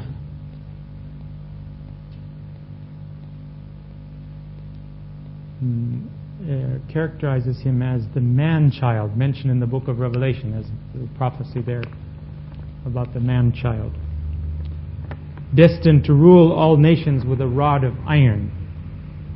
He says, in other words, this man-child, or the Bab, had released through his coming the creative energies which, reinforced by the effusions of a swiftly succeeding and infinitely mightier revelation, were to instill into the entire human race the capacity to achieve its organic unification, attain maturity, and thereby reach the final stage in its age-long evolution. Now, the manifestations of the past released energies which brought humanity forward stage by stage. But this is the consummation of the whole process. There's a different kind of, it's another quality of divine spirit, if you will, an intensity that we haven't known before. That's on page 58 of God Passes By. Again, reinforcing the same concept,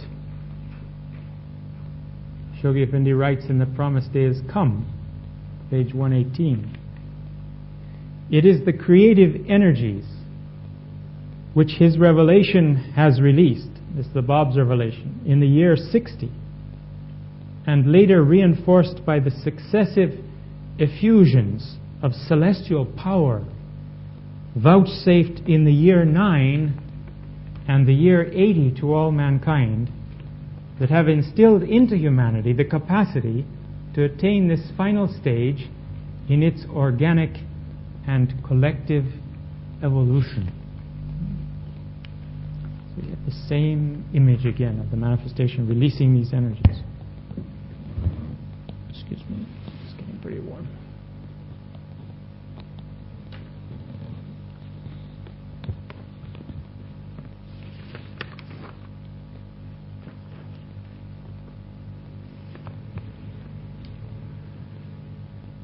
Shoghi Effendi reaffirms in the World Order of Baha'u'llah, he says that nothing short of a power that is born of God can succeed in establishing the oneness of mankind. Now we see this power, this creative energy, again, it's an expression of this power, born of God, is what's bringing this change about. It's not going to happen because of enlightened statesmen thinking about what might be done, or science trying to find solutions for us, unless it's animated, perhaps through them, by the Spirit of the cause. And that's where, again, the point of this is affirming that nothing short of that power can succeed in establishing it.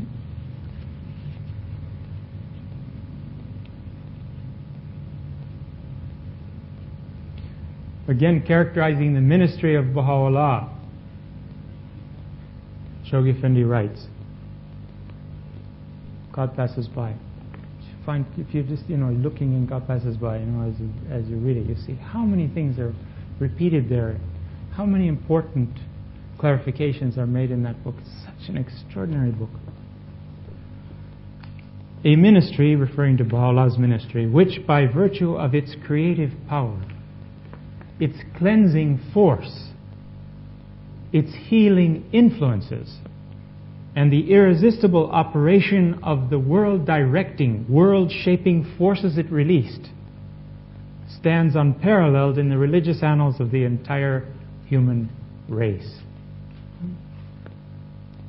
Emphasis here, creative power, world-directing, world-shaping forces. Now, we had the idea in the past that the revelation came and it was directed really to human reality. The Christians think, this has come, Christ has come for individual salvation. That's really the most important thing. We have Shoghi Effendi in a letter stating that this is in contrast to Baha'u'llah's coming, where the most important thing is the oneness of mankind. It transcends the importance of individual salvation. Because the qualities of souls that are going to be produced through that oneness of mankind will be so much more than the individually transformed soul, out of touch with the divine pattern, if you will, of the kingdom of God as promised. So the whole thing takes on a higher level. Of course, the individual conversion is essential to it. It's just a question of emphasis, It's not sufficient enough, in other words, for us to work on the transformation of our own spirit. We have to think of how we can become quickeners of mankind, how we can become the instruments of Baha'u'llah's world-shaping, world-directing forces.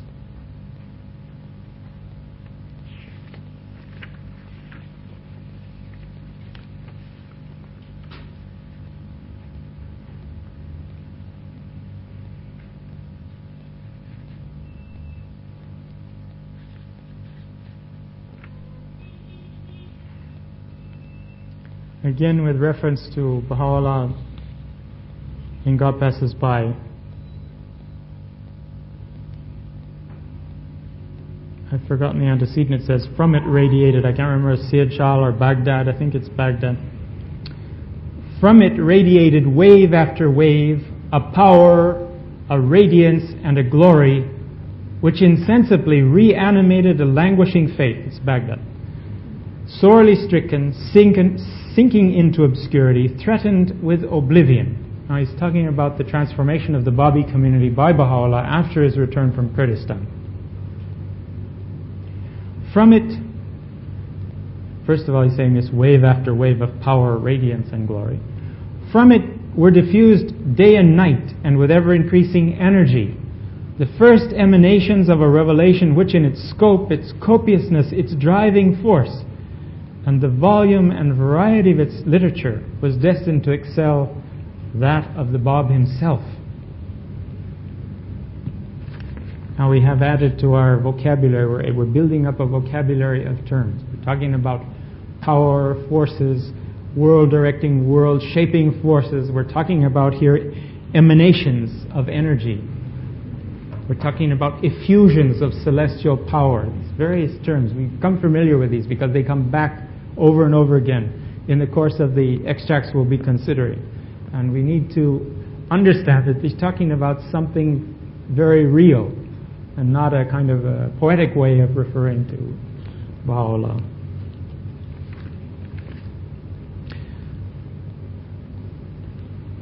Messages to the Baha'i World. In 1953, Shoghi Effendi talks about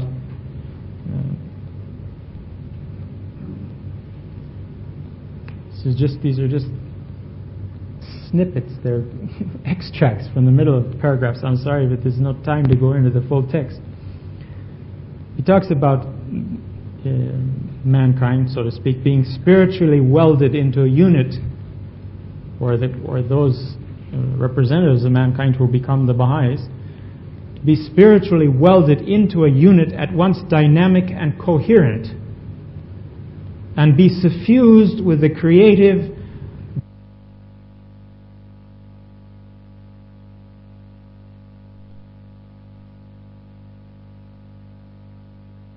So you just see what the destiny and role of the Baha'i community is. Suffused with the creative, directing, and propelling forces coming from the source of revelation, and then be made the vehicle of His grace from on high.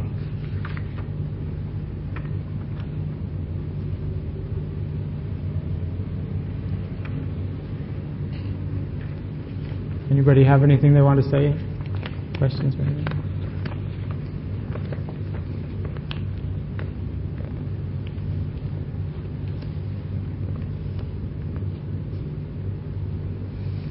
Another image. We're talking, you remember this subject here is the revelation as source and origin of creative energies. Shoghi Effendi again referring to the revelation. He says, the revelation which flowing out from his travailing soul. This is the experience of Baha'u'llah and the Sayyid Shah. A revelation which flowing out from his travailing soul and propagating itself as far as the ends of the earth, infused into the entire body of mankind its boundless potentialities, and is now under our very eyes shaping the course of human society. Over and over he gives us these images. Broaden our consideration of the subject.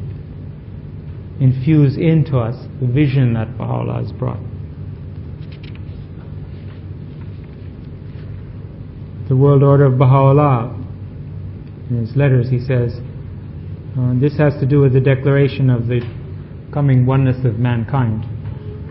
Uttered at a time when its possibility had not yet been seriously envisaged in any part of the world, it has, by virtue of that celestial potency which the Spirit of Baha'u'llah has breathed into it, come at last to be regarded by an increasing number of thoughtful men, not only as an approaching possibility, but as the necessary outcome of the forces now operating in the world. This is the realization of the oneness of mankind, the unity of mankind. And again, he is the center of this by virtue of that celestial potency breathed into it by the Spirit of Baha'u'llah.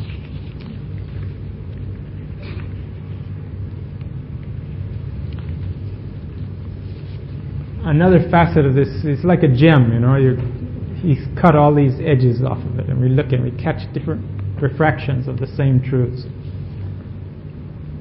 You think of the cause made up of so many diverse elements from so many different ethnic and racial backgrounds, all coming together. How is it possible that we can associate in this way? What miracle is it that causes us to come together and be one people, and not only be one people, but be happier with every new diverse element that comes into the community? It enriches us, and it draws to us greater confirmation from God.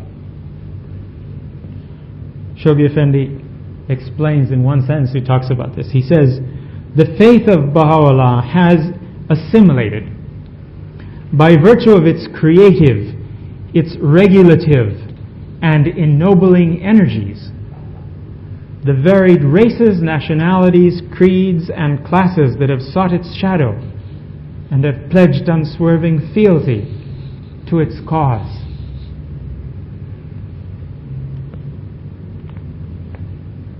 The ingathering of the peoples of the world, the ingathering of the children of the Father, and the creative, regulative, and ennobling energies of the faith of Baha'u'llah are assimilating these people, transforming and assimilating us, all of us, into a new reality. So we see each time we see new ways in which these energies are characterized: world shaping, world directing, creative, regulative, ennobling, society building. There's a whole series of them. It's very interesting to collect them.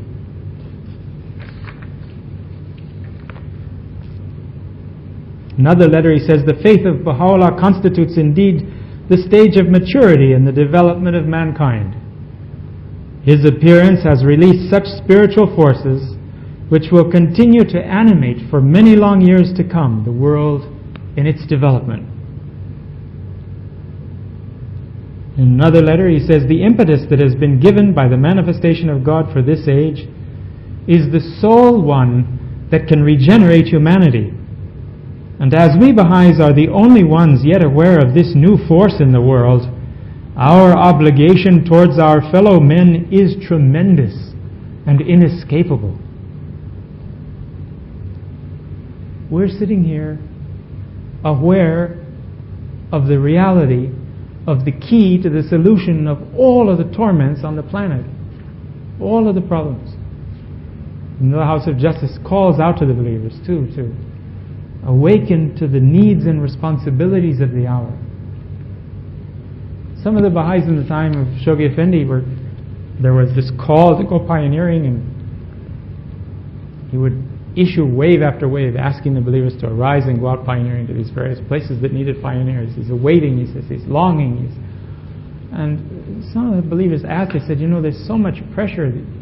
They loved this religion and joined it, but there's just so much pressure on everything. And the guardian seems to be pressuring the believers, they're not all moving, and he's pressuring them. They were kind of wondering whether that was really right or not. And Shoghi Effendi wrote back a very loving letter, and it's printed. And he talks about it's not the pressure of the guardian or of the National Assembly in that sense, but it's the pressure of historical circumstances. That this thing has happened, and that the community of the Most Great Name knows about it, and they're the only ones that really understand it. How can they, in the face of this knowledge, not act for the alleviation, if you will, of the human race?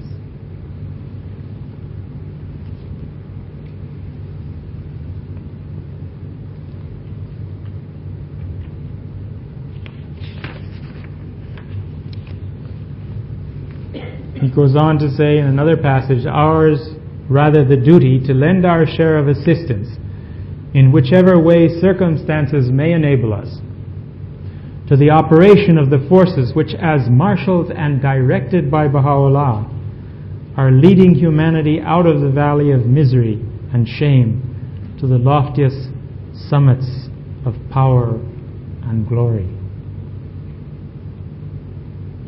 Now we find out these forces that have been released are marshaled and directed by Baha'u'llah. They're not just let loose and are there, but they are under his supervision, if you will, his management. A clear indication of those hidden and transforming, he's referring to something, he says, this is a clear indication of those hidden and transforming influences which from the source of Baha'u'llah's mystic strength continue to flow with ever increasing vitality into the heart of this troubled world. Here you see this, there's hints here and there about how he says continue to flow with ever increasing vitality, not less. Now look at the Baha'i community, how much more it is now than it was 50 years ago.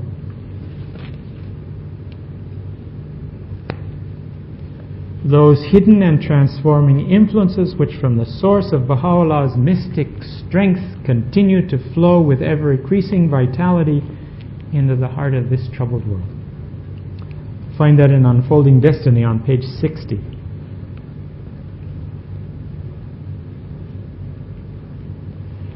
Then he speaks about the spiritual forces in another place, mysteriously released, are already operating with increasing momentum, unchallenged and unchecked.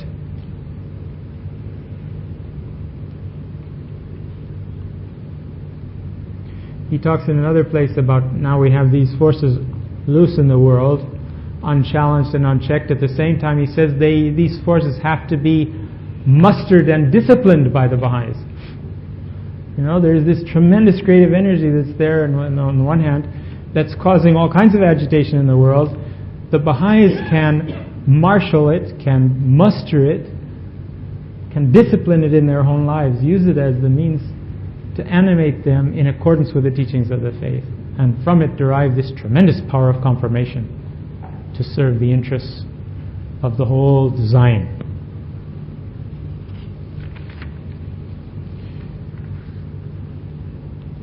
He speaks about the powers latent in this sacred faith. He speaks about the unifying, how we're being impelled by the unifying forces of life. It's another way to describe the influence of this spirit, the unifying forces of life. He speaks about the very operation of the world unifying forces that are at work in this age. World unifying forces. Such measures as will effectively conduce to a fuller recognition of the dynamic force latent in the Baha'i faith. Now, the steps that we take in the cause and certain audacious initiatives conduce, he says, towards a fuller recognition of the dynamic force latent in the faith.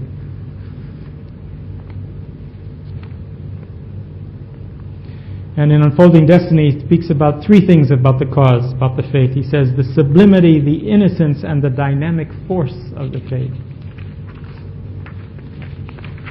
Again, he doesn't leave this out, you know. This comes into his definitions.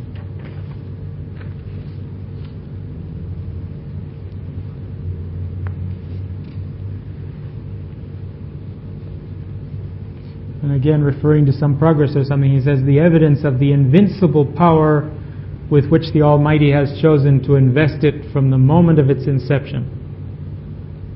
That the cause associated with the name of Baha'u'llah feeds itself upon those hidden springs of celestial strength, which no force of human personality, whatever its glamour, can replace. Again, hidden springs of celestial strength, which no force of human personality, whatever its glamour, can replace. World Order of Baha'u'llah, page 51, that last one.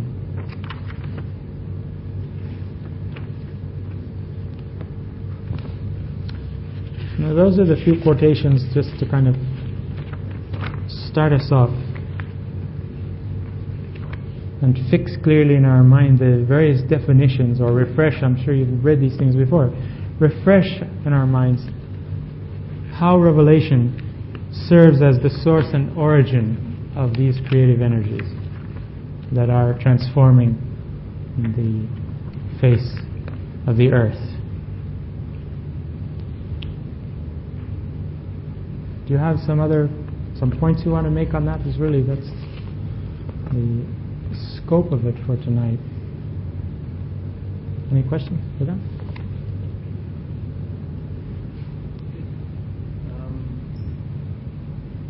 Question I'm not sure about.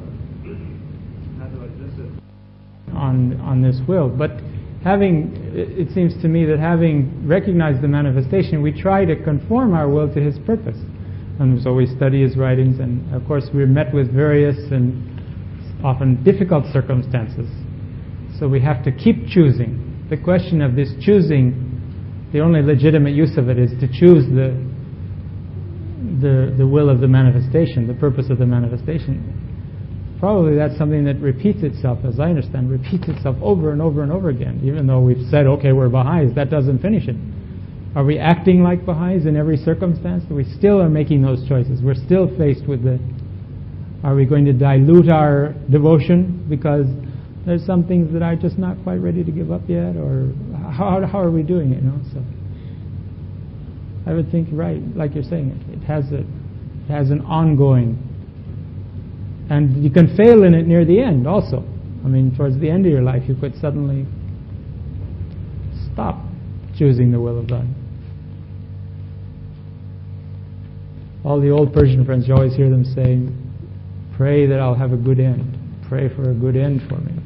Because of this possibility that it's not, like the Christian concept, well, I've been saved now, thank goodness. No matter really what I do, I've through the blood of Jesus, it's all taken care of now. I'm a sinner. I mean, I know that. Everybody knows that, but it's all right.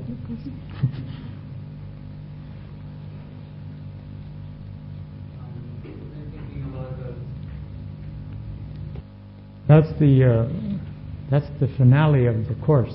We're going to get to that subject. So think about it in the meanwhile and see what ideas you have. You can contribute at that time.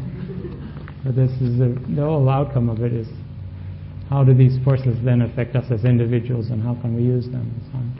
We're coming to it. So I beg your patience a little bit. We have now, we've had an overview last week, and now we've had this first section. And coming up next week, we have the second section, which are some of the extracts from the writings of the Guardian, indicating to us in some small way, to the degree that we can perceive and understand them, how the manifestation of God Himself experienced revelation. And from then we'll move on to how these creative energies are operating in human society. So the next two themes of the discussion. What do you think?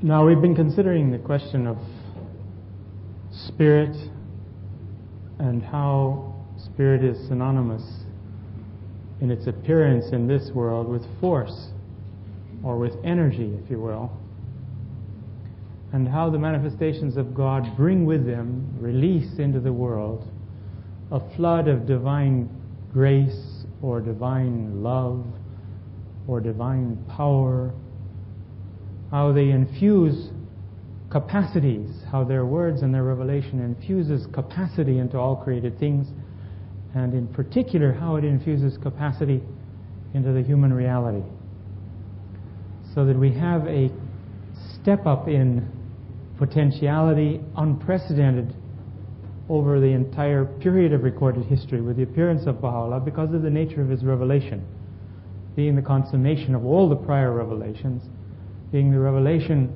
destined to realize, to bring about the coming of age of the human race. It has changed the character of mankind. Before we were children, now we are adults.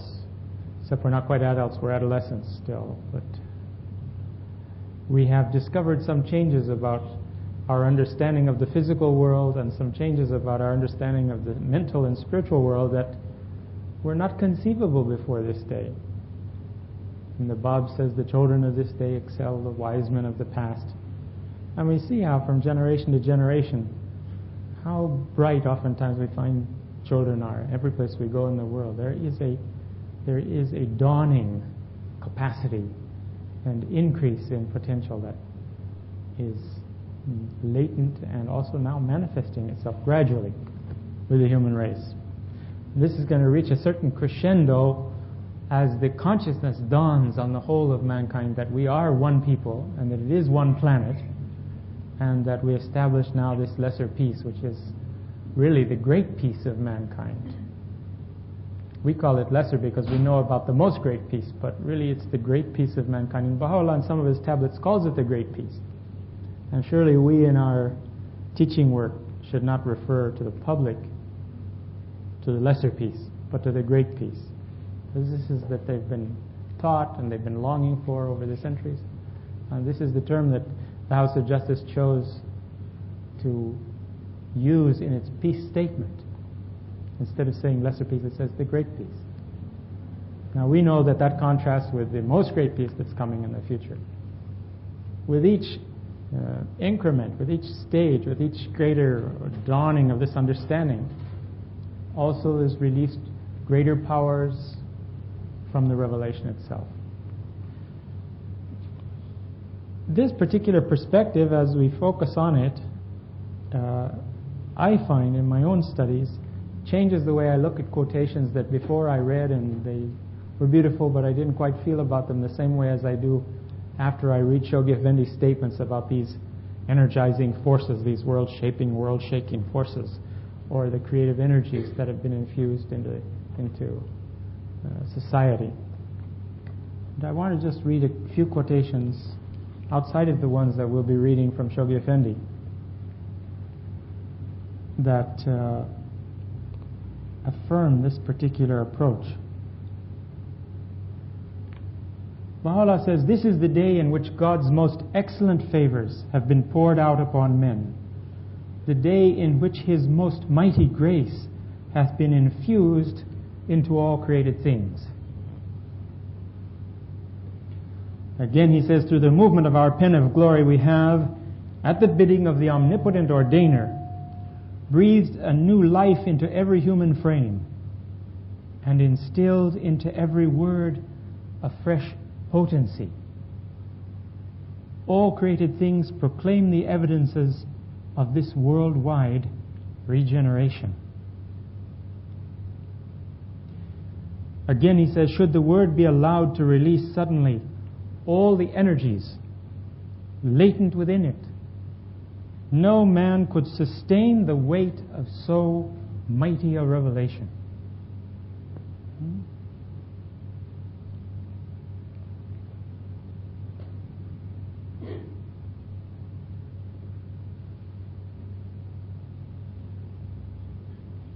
Now this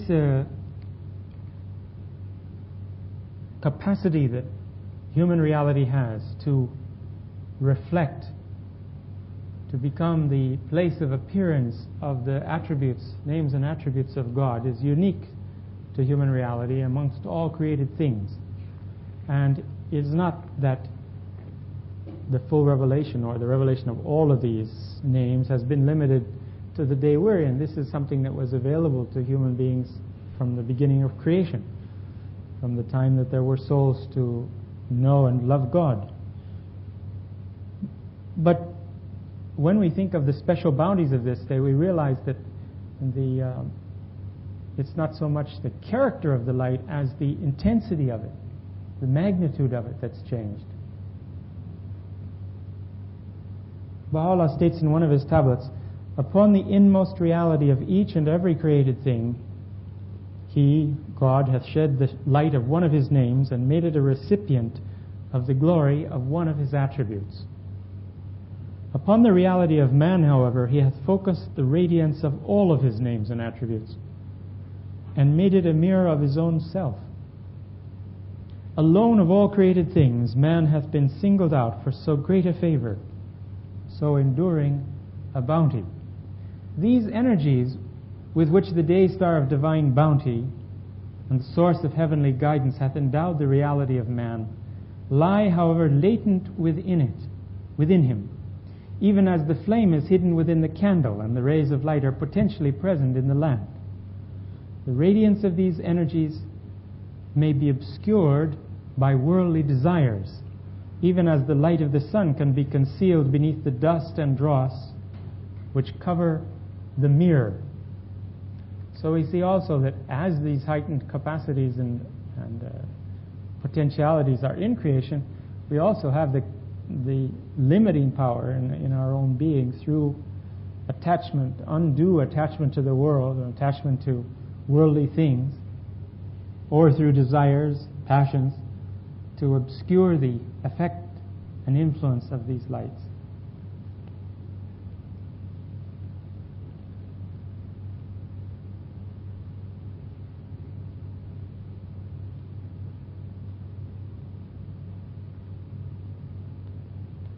Then, let's see, there's one more. Just a little foretaste of this question of what are these forces of darkness that we read about in the writings too.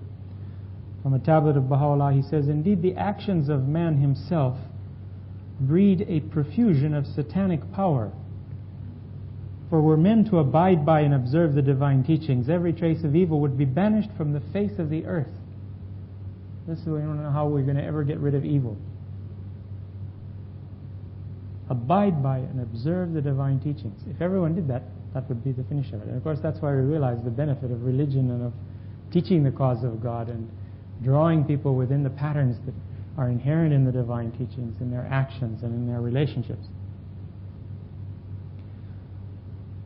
However, the widespread differences that exist among mankind and the prevalence of sedition, contention, conflict, and the like are the primary factors which provoke the appearance of satanic spirit. Yet the Holy Spirit hath ever shunned such matters. A world in which naught can be perceived save strife, quarrels, and corruption is bound to become the seat of the throne, the very metropolis of Satan. And we know that Satan doesn't exist as an outside force.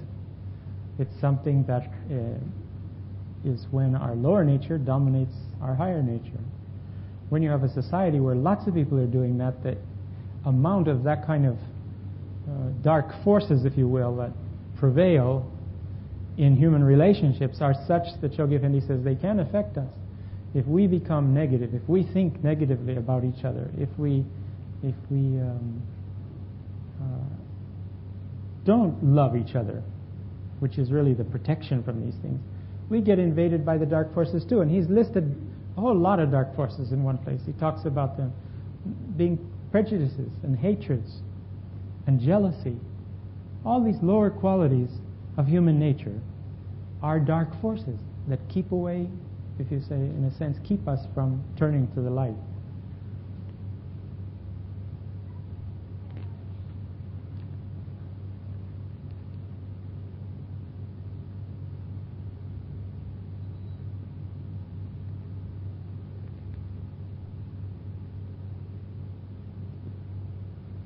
Let's see, I read these for you last week. The call of God, when raised, breathed a new life into the body of mankind and infused a new spirit into the whole creation. It is for this reason that the world has been moved to its depths and the hearts and consciences of men been quickened. Ere long, the evidences of this regeneration will be revealed, and the fast asleep will be awakened.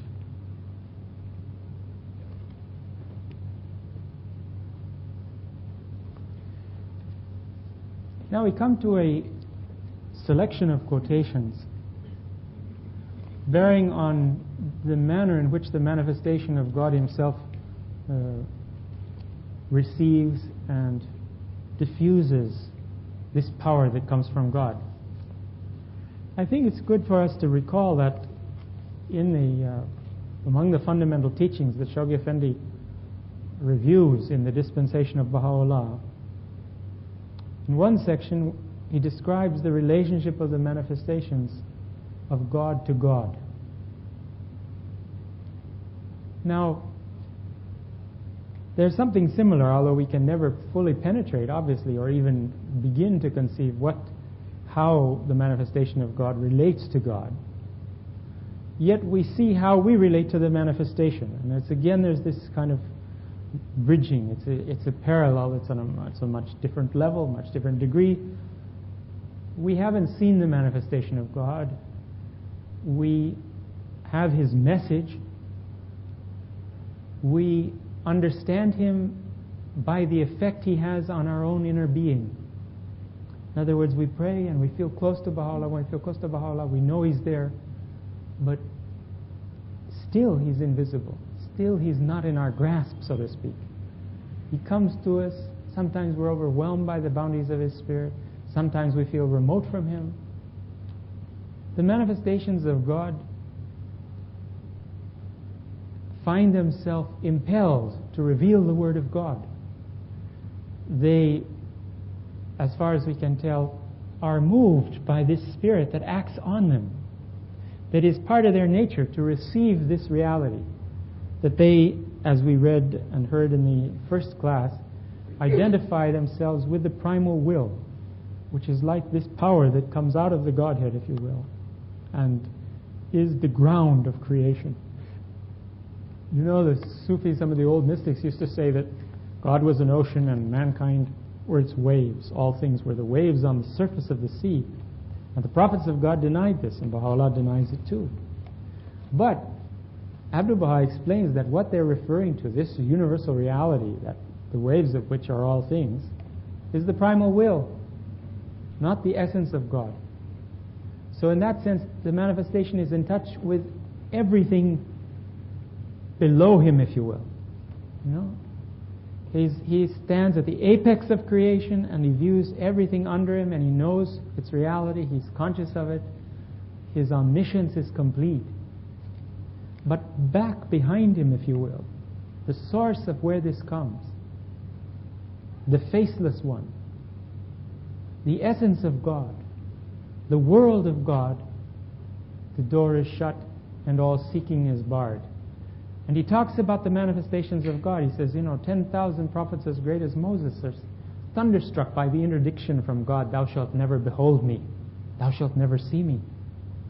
And he says they are also impotent to try to understand. How can they conceive? So many of these prayers that Baha'u'llah is giving us, they're also in a way applied, in a certain sense, to the manifestation. We know the manifestation from the effects that He has on our own being and on our relationships with those around us. The manifestation of God knows God as He manifests Himself in them. But since they're stainless, perfect mirrors, that manifestation and appearance in them, that capacity for them to act in the role of God to creation, really, causes them to reveal these verses and to give the teachings and to order the lives of men, human society.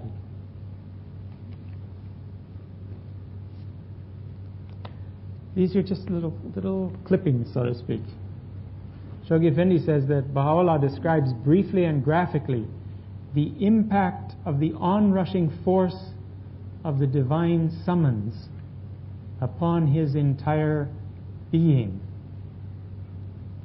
You see, the impact of the onrushing force of the divine summons upon his entire being. Now he goes on to quote the things that Baha'u'llah says in the Epistle of the Son of the Wolf with regard to his experience in the Sayyid Shah. That's in God Passes By, page 101. Again, he says, a period of great spiritual ferment during which the recipient of so weighty a message restlessly anticipated the hour at which he could unburden his heavily laden soul, so replete with the potent energies released by God's nascent revelation. So again we have the idea, he has this impact of onrushing forces on his being that's instilled potent energies and laden his soul with them, and he's waiting to release them now. And imprisonment, this is still the Sayyid Shah, immortalized as it drew to a close by the sudden eruption of the forces released by an overpowering, soul revolutionizing revelation. how does Shoghi Effendi find these ways to describe these things? I don't know. Sudden eruption of the forces released by an overpowering, soul-revolutionizing revelation. That's page 107 of God Passes By Stone. As the year 80 steadily and inexorably approached, that would be 1863, the year of the declaration of Baha'u'llah. As the year 80 steadily and inexorably, why is it called the year 80? 1280. 1260 was the revelation of the Bab, 1280 was the declaration of the Bab, 1280 was the declaration of Baha'u'llah. And that's what, 19 years of difference, when you come into the solar calendar. So you have 1844 to 1863. As the year 80 steadily and inexorably approached, he who had become the real leader of that community increasingly experienced and progressively communicated to his future followers the onrushing influence of its informing force. See, we have the manifestation now. It's growing in him too. Progressively communicated to his future followers the onrushing influences of its informing force. Briefly, Shoghi Effendi, that was God Passes By 152. Briefly, Shoghi Effendi refers to Baha'u'llah, he says, he who is the vehicle of so mysterious an energy. The vehicle of so mysterious an energy. Baha'u'llah on the one hand says that if I contemplate, on the one hand, my nature it's all-encompassing of everything, and he says, yet if I look at it in another way, it's less than dust, it's nothing, it's insignificant. And his own individual being is only important as a vehicle of this power and force. As it manifests that power and force, that's its magnificence and its station. And of course, that force acting through him, as in the Igan, Baha'u'llah himself explains, is of such a degree, of such an intensity at times, that it allows the manifestation of God to speak in the first person, for God in the first person, and say, I am God, and this is what I tell you to do, and do it. And Baha'u'llah says, the people are alarmed at this, get upset. This is the word that the clergy said, that the Qaim would pronounce a word that would cause the clergy and the people to shake. And the word is the changing of he to me. He is God, to the manifestation saying, I am God. Very strong. We never had such a strong revelation in that sense. But Baha'u'llah says that this should not be misunderstood. That this refers to the fact that the manifestation in such moments has totally effaced his own being. That there's not a trace in that court of his reality as a vehicle. But only the presence of God is there. And so it's God really speaking through him to us.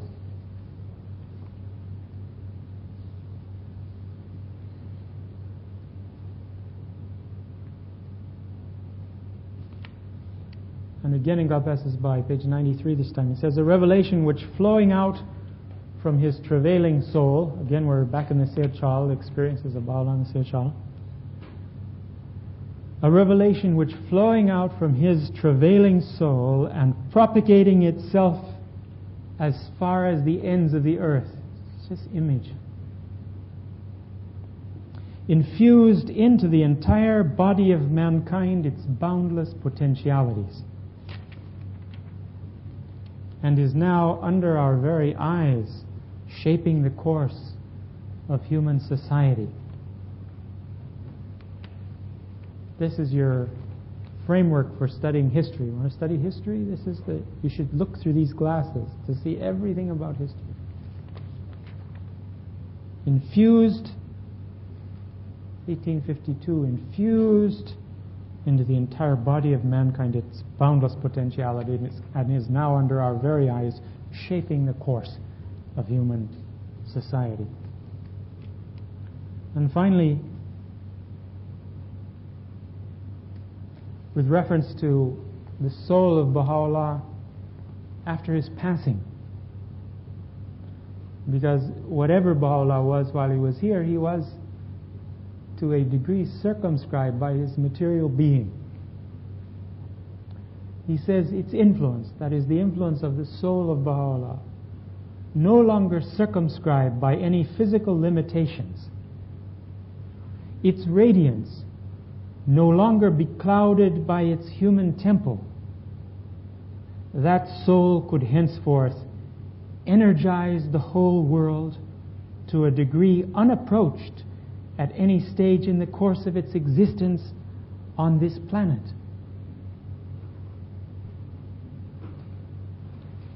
This is a great glad tidings for me when I think of it, that we say, well, if only we'd been here at the time Baha'u'llah was here. That must have been the real time to be here. Of course it was a real time to be here. I mean, you could see the manifestation. It had its special, particular bounties. But Shoghi Effendi is telling us here that after his passing, the energies that he infuses into his followers is greater than when he was here. And think how great it was there. Now, our receptivity may not be as great. That's a possibility. Because these souls saw him and were constantly around him. I was reading a pilgrim account. One of the ladies that was in New York with Abdu'l Baha, she'd come across the States and was there and serving Abdu'l Baha every way she could. Her husband was not a Baha'i, and her husband had a very helpful, very loving secretary. And Abdu'l Baha told this lady that the time is coming, you must return. You should go back to your husband. He needs you. He needs your love. He needs you to go back. And she said, he can get along all right without me. This is where I need to be. And she started to cry. So Abdu'l Baha said, the next time I bring this subject up, I want you to smile and accept to go. And after this conversation, one of the Persians was there in the room, said to this lady, he said, the eye that looks too long at the sun becomes blind. And indeed, she got back in time to discover some things about help her husband out of his problems. But the master, she writes herself this account. She says, the master understood this, and I didn't get it when he was telling me. He didn't want to say, go back for what reason, but he knew. So she went back, and things became better. But this is an interesting idea, too, there's an interaction between these. There's a bounty and a pleasure to be in the shrines, but if we were in the shrines all the time, what could we do with it, So there's this interaction between receiving and imparting. That's part of existence here. Now he has a soul that could energize the whole world to a degree unapproached at any stage in the course of its existence on this planet. Very important truth for us to remember. We didn't miss the event. We're in the middle of this day of God. It's still going on. It's manifesting itself with increasing power. We're about to witness a major climax in the coming of age of the human race, characterized by the establishment of the lesser peace, the formulation of a world government, and this recognition of the oneness and wholeness of the human race. We move on now to another section. This has to do what has been the impact of these creative energies on human society. We hear that he's now in a position to energize more than at any stage in his mission. We hear that from the very dawn of the revelation, those forces went forth from his soul into the world under the very ends of the earth and endowed the whole human race with new potentialities. That whole human race is dead now, But those potentialities are something that is our common heritage. They're here for us to draw on. It's as if, I don't know, all the souls that now come into existence come from the primary source of this dynamized potential of the human race on this planet. And we have a series of quotations again from Shoghi Effendi that reveal each one other aspects of this mysterious process.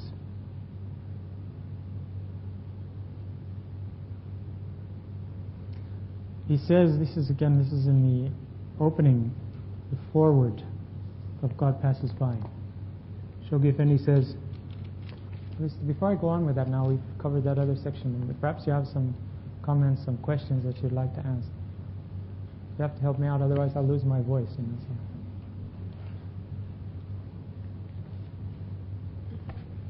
Please.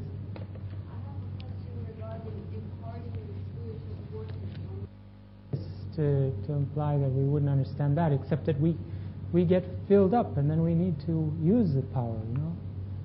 It's like being in the presence of the Master endowed these people with some capacity or awakened in them a consciousness. Naturally they would never want to be separated from him, but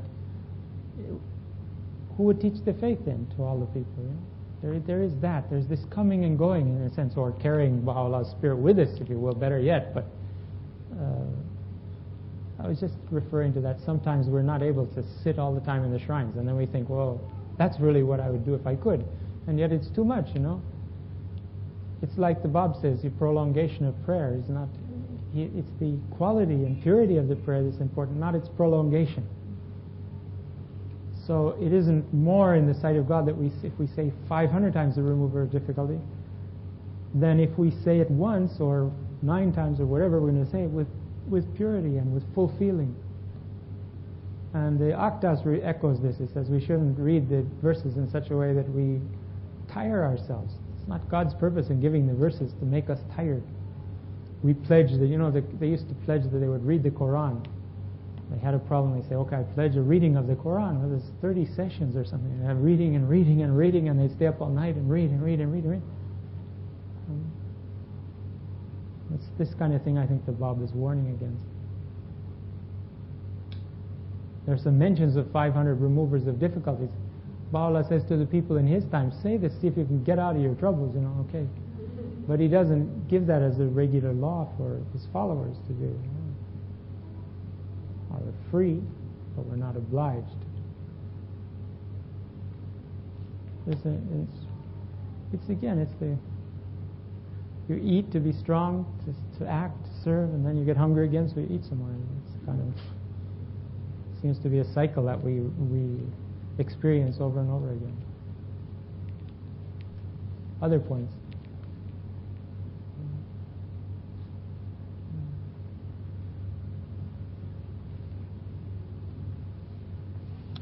He says already in the space of less than a century, the operation of the mysterious processes generated by its creative spirit has provoked a tumult in human society such as no mind can fathom.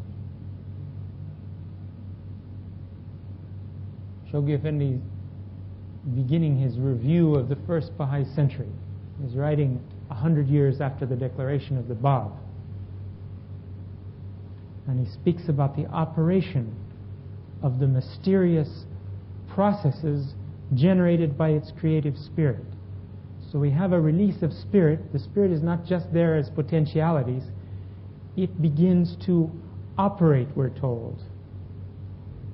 And it operates in the form of, in the form of mysterious processes. We want to listen carefully to this.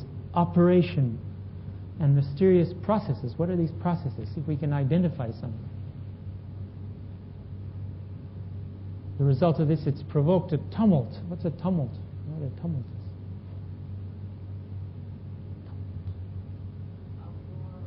An uproar, impact, a revolt of sorts. provoked a tumult in human society, such as no mind can fathom, as you can tell by reading the newspaper and editorial sections and things. People don't know what's going on,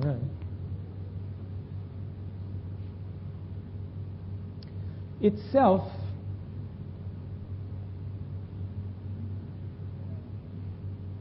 he's talking about the faith itself here, itself undergoing a period of incubation during its primitive age,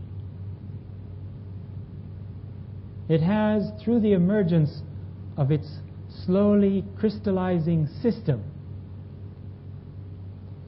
induced a fermentation in the general life of mankind, designed to shake the very foundations of a disordered society, to purify its lifeblood, and to reorientate and reconstruct its institutions and shape its final destiny.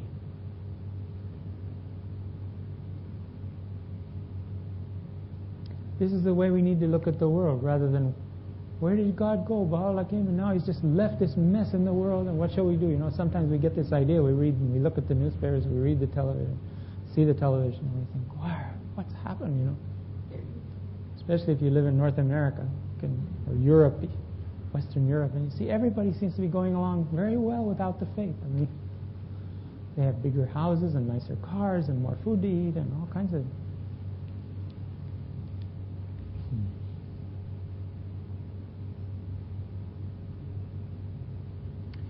Now, another thing, we see that this seed, the revelation, is like a seed, and it's nurtured.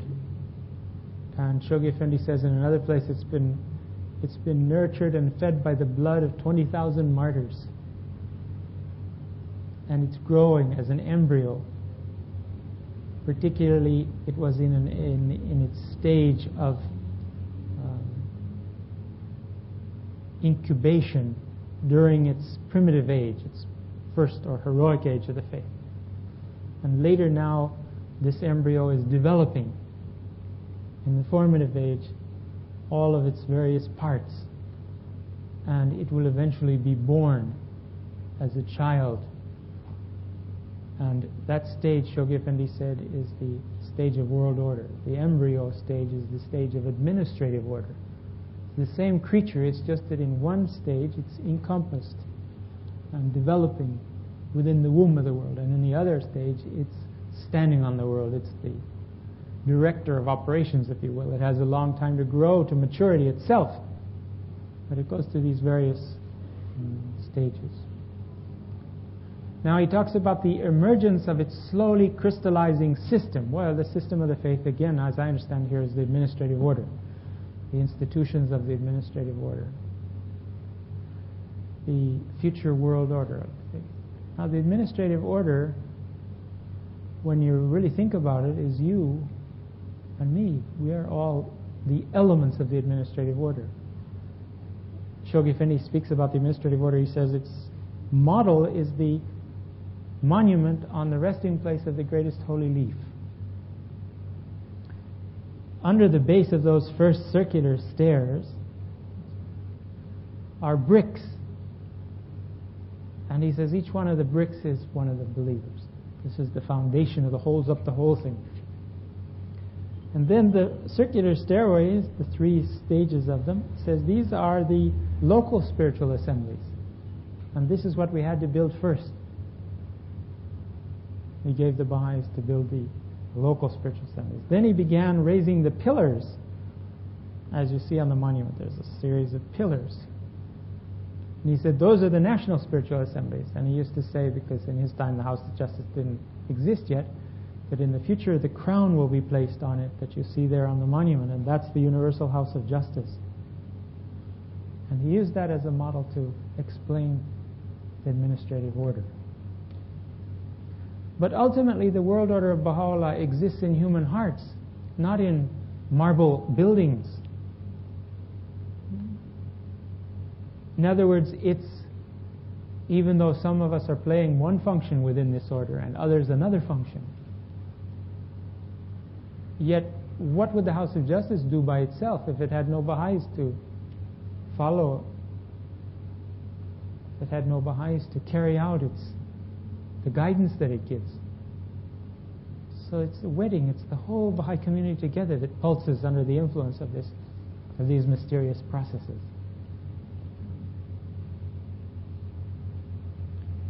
He asks again, he says, to what agency? If not to the irresistible diffusion of that world-shaking, world-energizing, world-redeeming spirit which the Bab has affirmed is vibrating in the innermost realities of all created things, can the origins of this portentous crisis, incomprehensible to man, and admittedly unprecedented in the annals of the human race, be attributed? Why suddenly, history is going along, why did it become so complicated? Why did the situation become so grave? Before you could make war, but you couldn't make it any faster than you could ride a horse, it was... And carry your bows and arrows and these things. Now suddenly we're into a new age where we're able to shoot first bullets and now rockets and the amounts of destruction that we can do and everything. The crisis is just an entirely other dimension than we've ever had in the past. He wants to know what has brought this on. He says it's the irresistible diffusion of that world-shaking, world-energizing, world-redeeming spirit. There's some, if you're making a list of these characterizations of spirit, of the spirit that comes through Baha'u'llah. There's 3 more for your list in case you're taking them down. Creative spirit, world-shaking spirit, world-energizing, world-redeeming. We seem to be in the world-shaking, world-energizing stage right now. The world-redeeming character of it is gradually revealing itself, not as much as the world-shaking part. The Bab affirms that this is vibrating in the innermost realities of all created things. In these we can readily recognize, and he's given a list of 10 crises and situations in the world, he says, in these we can readily recognize the evidences of the travail of an age that has sustained the impact of his revelation, that has ignored his summons and is now laboring to be delivered of its burden. Problem was in ignoring his summons. This is what set the whole thing up to come apart. If there's an inadequate expression of human society, if it can't embody and can't absorb the spirit of Baha'u'llah and react to it properly, then it comes apart. And that old order is rolled up and a new order will be put out in its spread that will be adequate as a vehicle for the expression of this tremendous creative force that's been released into the world.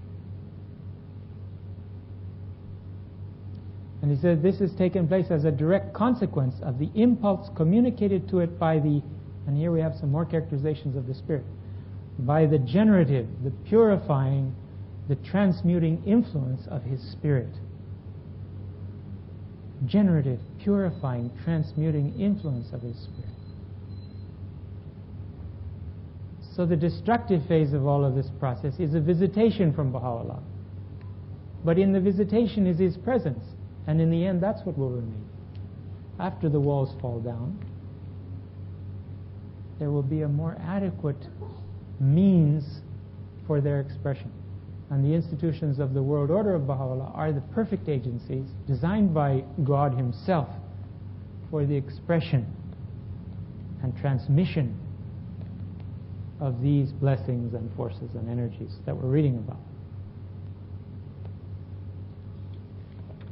In fact, when you think of it,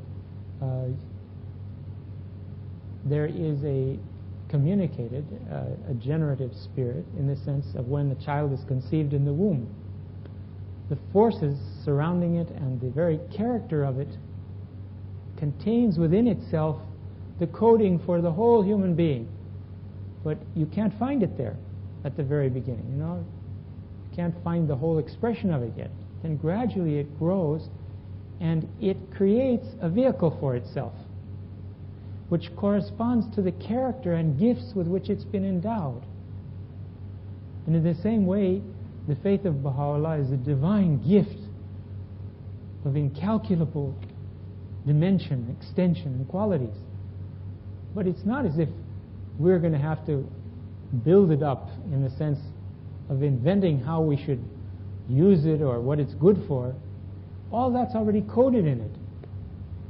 Ours is the receptivity of that, of the impulses of that spirit, so that we can find what part of that encoding belongs to us.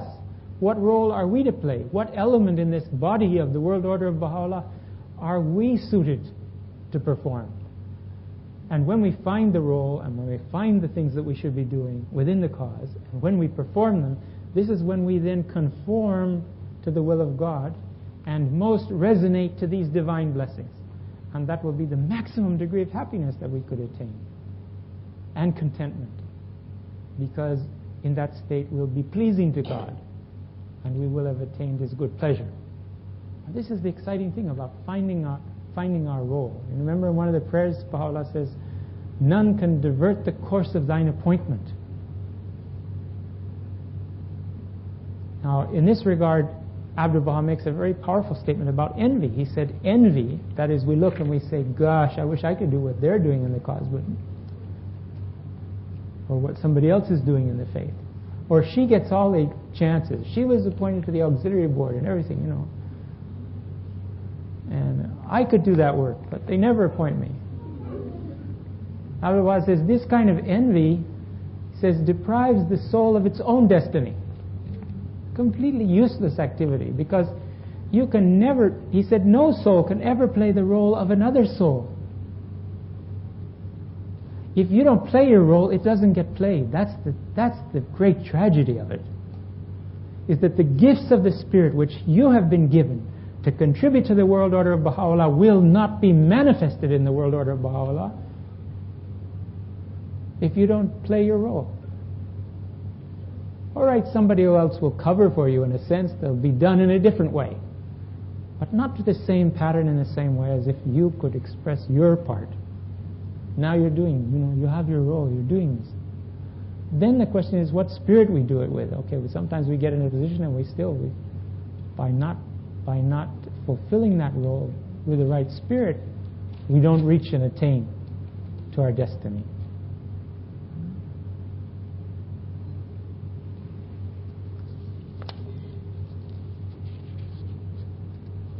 All this is happening because of the consequence of the impulse communicated to the world by Baha'u'llah's Spirit.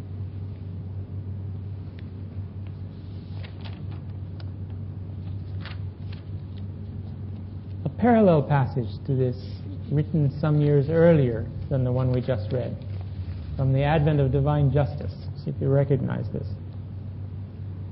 And this is similar to up above we were reading, the Bab has affirmed that this world redeeming spirit is vibrating in the innermost realities of all created things. Here we find synonymously the Guardian describing this now as a God-born force rather than as spirit. There are some keys which allow us to see this as names of a single reality, if you will, or a single power, if you will. He says that God-born force, what a marvelous, where have you ever seen this in literature before? God-born force.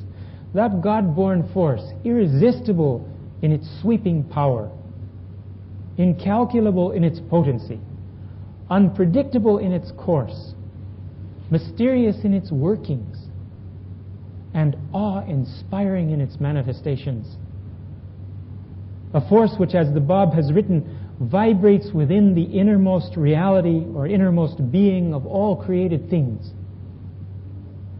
and which, according to Baha'u'llah, has through its vibrating influence upset the equilibrium of the world and revolutionized its ordered life.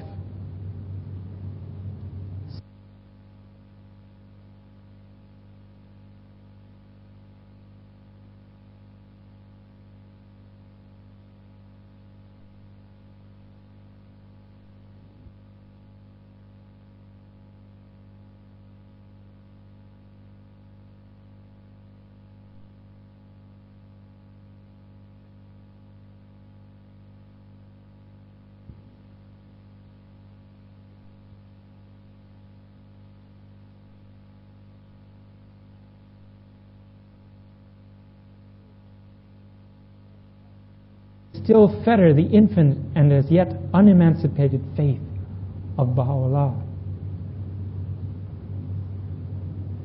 The undreamt of opportunities offered through the operation of this force, the American believers must now rise and fully and courageously exploit them.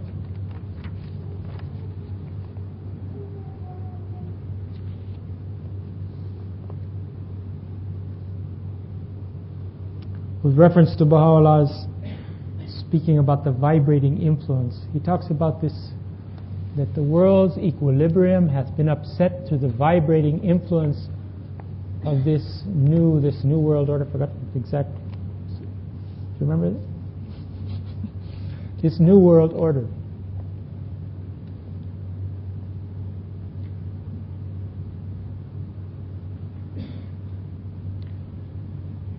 And he says that this has upset the equilibrium of the world and has revolutionized its ordered life.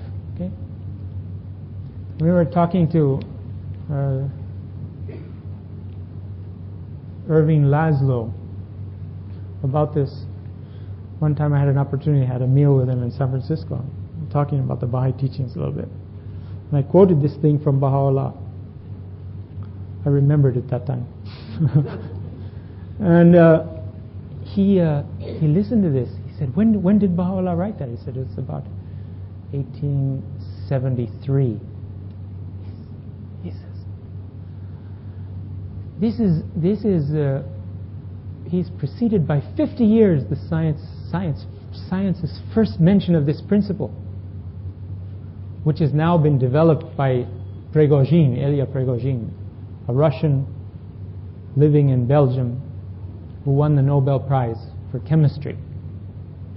He describes what's known as dissipative structures, which I'm not a scientist to be able to explain these things very well, but I'll just briefly, what I understand of it is that if you have a system, a closed system of sorts, in which the forces are in equilibrium, and the functions and everything are carrying on all right, and you introduce another force into that system, one of two things will happen. Either the system will absorb the new force and compel it to act within its range and program and whatever it is, or if the influence of this new spirit is too great, it will cause the system to come apart. It will introduce a disequilibrium which will not be balanced again. And then there has to be a complete coming apart of the elements and a reconfiguration around this new influence, this new force that's acting on it. So the field comes apart and puts itself back together again within consideration, now acting as a vehicle or as a means that accommodates this new spirit. And he told me, he was talking about this. He said, now we see that there's a spirit acting in the world that's taking society apart and putting it back together again. And he understands that the putting back together again is the unity of mankind and the formation of a world state for the first time. So we find, again, these parallels in the material world and the natural world and the physical world, which confirm these things. And scientists are going to get more and more excited about the things they see in the Baha'i writings as they discover these truths.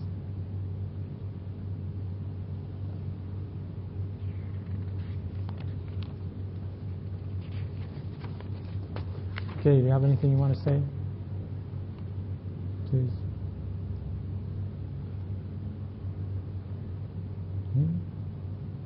Sure. Maybe. I mean, the things that do act on us, influences that have, I don't know whether they're coming from the subconscious mind or just how they influence us, but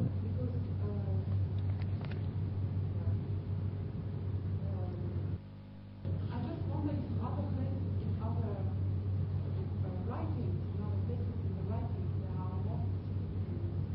I think what you said is the key to it. It's all happening in human reality. I mean, human society is based on what human beings do. And it isn't that, once in a while a volcano goes off or the earthquakes or something. But Abdu'l-Baha even says there's some correlation between the moral and spiritual nature of society and what happens to the natural forces around us. He gives some hints about that. I remember Dr. Mohajir saying something, paraphrasing something from a tablet. He said that in the writings it says that these floods that the world's experiencing come from the tears of orphans.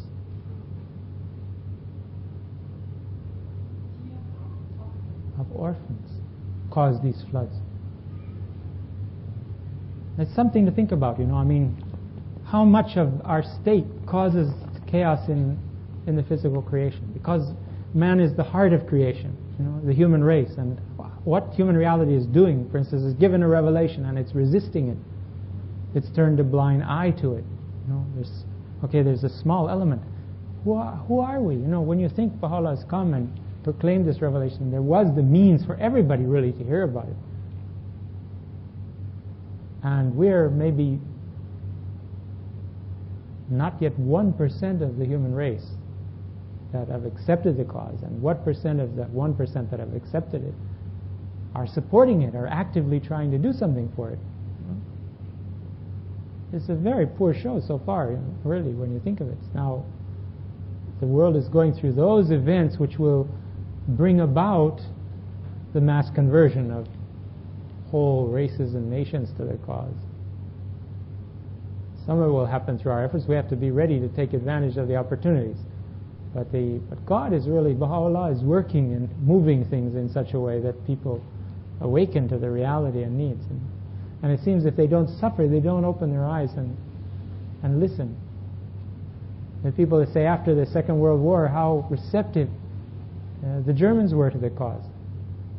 How receptive the people in Europe were, even in France, they were very receptive, right after the war. A year later, 2 years later, it started to close in again. This is what this Ria Khanum was saying about Romania and about the Soviet Union. This is the moment for that. Mm-hmm. How do you combat evil?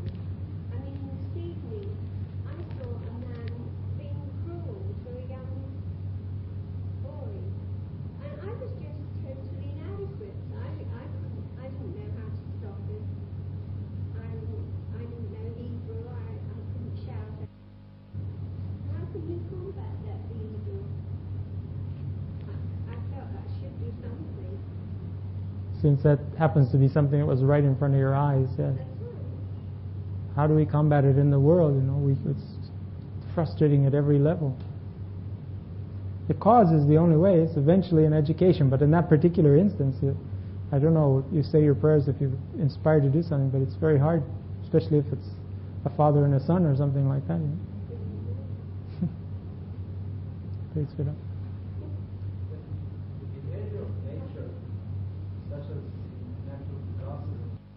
I hint in that direction. I think there's indications in the writings. I don't know, I'm sure I don't know enough about it to be able to affirm that that's the way everything works, whether weather patterns or whatever works that way. I don't know. But I have my own suspicions but say that there's a lot more connections than we think, And also our health and how we feel probably has a lot to do with how we respond and interact with the revelation itself, to some degree. Although some of the greatest teachers have died of cancer and everything else, then that's something that seems to add to their sacrifice, I don't know, it's just mysterious. It's mysterious. There's an interaction between the environment and man. There's that letter in the conservation compilation about the relationship of the environment to human reality and to human society.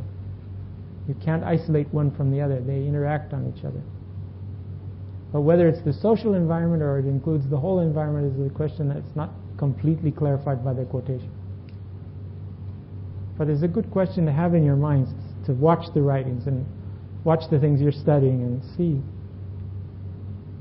how it works. Considering the fact that these forces operate both man, the human nature, as well as the outer nature, they are both controlled and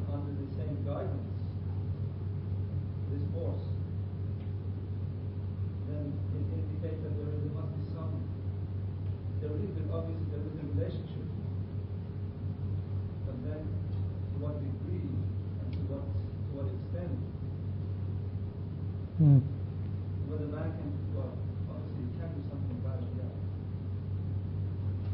yeah. Annie Joel was saying about this, it's the role of the human being in it. Even if you say these forces are outside man, yet what we see is their action in people. That's the only place we see it. As they manifest good, or as they manifest these satanic forces that we read about, through their violence, through their hatred, and so on.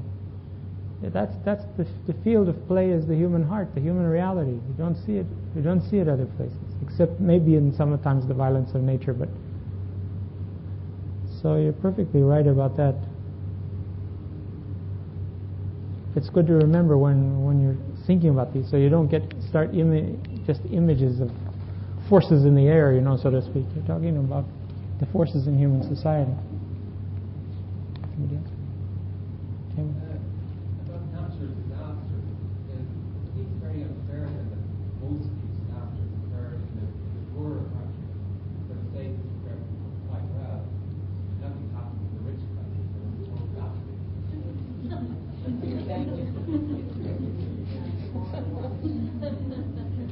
Bangladesh, Philippines, Africa, for example.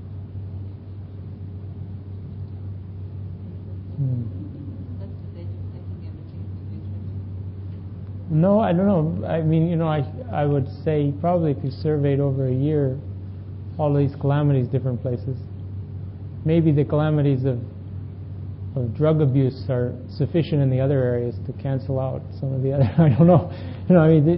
You don't know how it's all seen in the eye of God. I don't know. But there are, of course, calamities in other places. There's been lots of flooding and cyclones and tornadoes in North America, and things happen in South America. There are some areas in the world that seem to have more difficulties than others. That's why I say I don't want to affirm that I think it's this way or that, because I really don't know myself. I haven't decided. And I don't think I have, enough quotations to really be able to stand up and defend the thing. But I suggest it as something worthy of putting in your think tank and keeping there and balancing and playing with and watching and see what you can understand.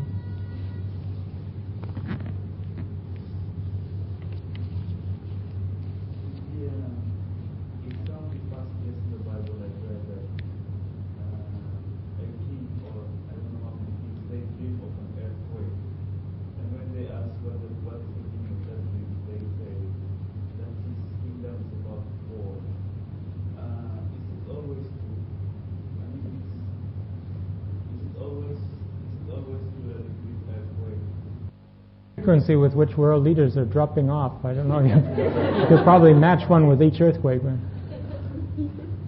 I'm sure your question is very flattering, but I don't have an answer for it.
assume a moral allegory of what maybe also happens naturally in all the societies.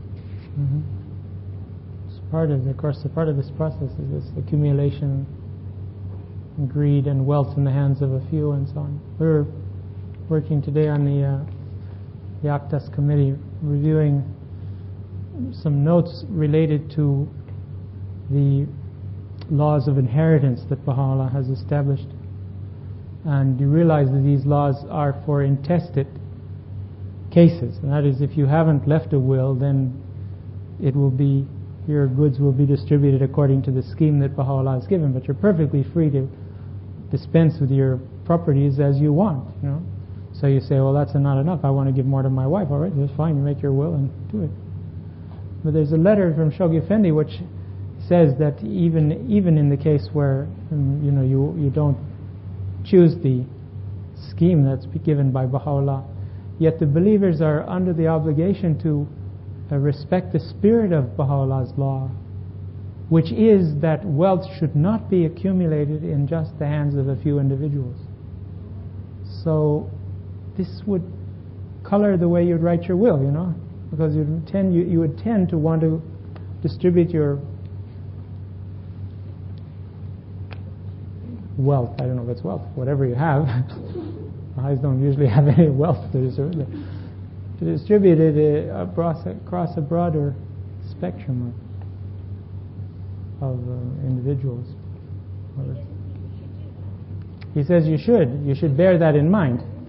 You should bear in mind that Baha'u'llah's system that he's given divides this thing into 7 categories of souls that will receive benefits from your, and then each category of those may have, for instance, brothers and sisters may have many or may have few, but that's one of the categories. So many shares go to the category of brothers and sisters, and then they're shared among however many there are in that particular category.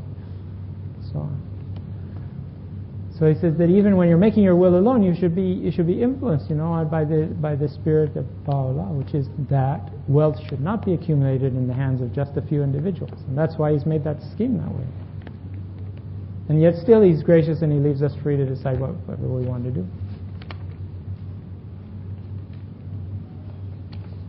Okay. In another message from the Guardian, he says, as the days roll by, as the perturbations of an imperiled civilization are more alarmingly manifested,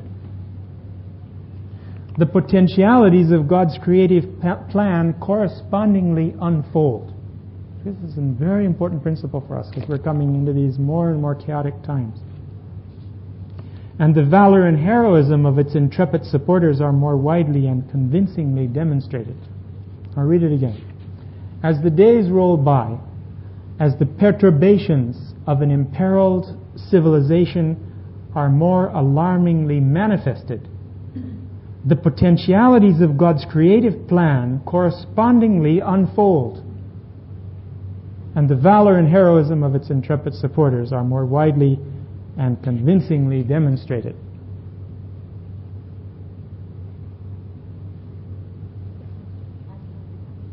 No, this is Messages to America, page 18. That's 8 February 1939. I'll put a mark here for next time. I'm sure you'll probably find things in your own meditations and readings which supplement this material. I hope so. During the week. We'll come back to this same theme now next time, which is again the impact of these creative forces on human society.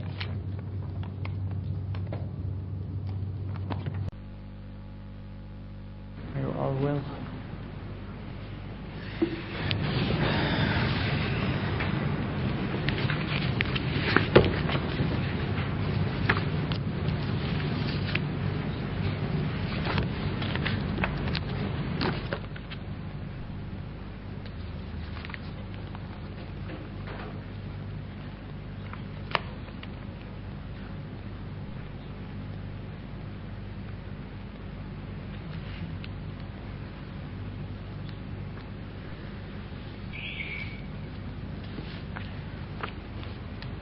We've been working our way through several themes, intertwining themes related to the forces of our age. We've already covered Revelation as the source and origin of creative energies. We've seen how the writings describe that the coming of the manifestations not only endows mankind with a new revelation in the sense of a written book of guidance and counsels, but accompanying that written book and that guidance is a tremendous outburst of divine power, divine might, divine energy. And that energy is not simply a force, a mindless force, but it's a configured force. It has within it, latent within it, immense potentialities and possibilities of a higher nature. In fact, with these appearance of these forces, the powers of the higher kingdom are mixed and intertwined with the forces of this lower realm. We've considered a bit how the revelation is experienced by the manifestation of God.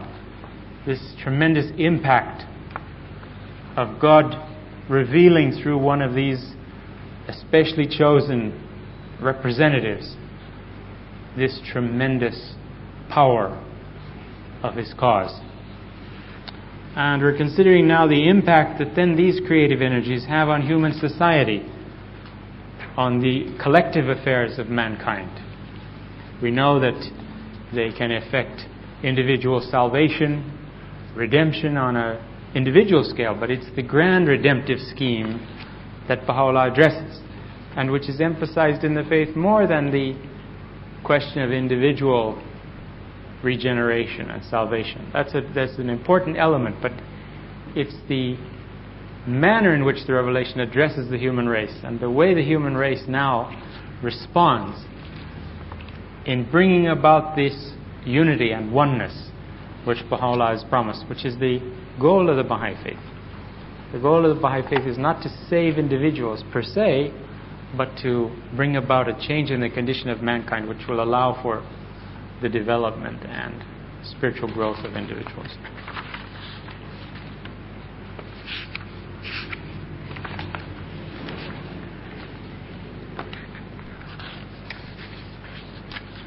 Now you'll recall we ended last week with a consideration of this quotation. As the days roll by, as the perturbations of an imperiled civilization are more alarmingly manifested, the potentialities of God's creative plan correspondingly unfold, and the valor and heroism of its intrepid supporters are more widely and convincingly demonstrated. Now, back in 1931, Shoghi Effendi opened a vision to us. He asks the Baha'is in one of his World Order letters, he says, might it not happen that out of this world eruption there may stream forces of such spiritual energy as shall recall, nay eclipse, the splendor of those signs and wonders that accompanied the establishment of the faith of Jesus Christ? Might there not emerge, out of the agony of a shaken world, a religious revival of such scope and power as to even transcend the potency of those world-directing forces with which the religions of the past have, at fixed intervals and according to an inscrutable wisdom, revived the fortunes of declining ages and peoples? In both cases, he refers to eruption, and then he refers to emerge out of the agony of a shaken world, a religious revival.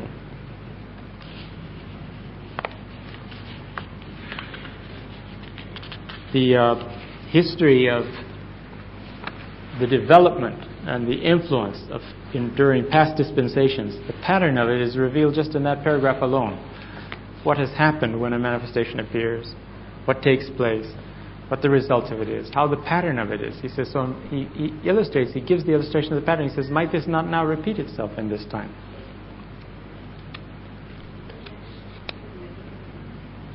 It's in World Order of Baha'u'llah, page 33, that particular quotation.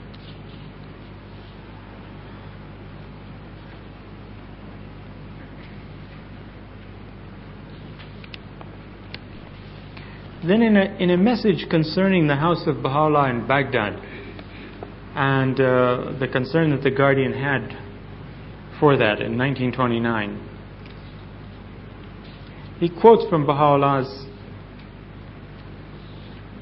tablets about the house. You can look up the exact words that he's quoted. They're found on page 165 of Baha'i Administration. But he reveals something else about this. He says, the direction which the forces released by these prophetic utterances of Baha'u'llah 60 years ago are destined to take in the eventual solution of this mighty issue. And he goes on to talk about it some more. The point is that prophetic utterances revealed by Baha'u'llah release forces that are destined eventually to take effect in solving problems, in creating new situations. This is the whole idea of the way we're examining this question of the way forces work. They go out and they create a new condition.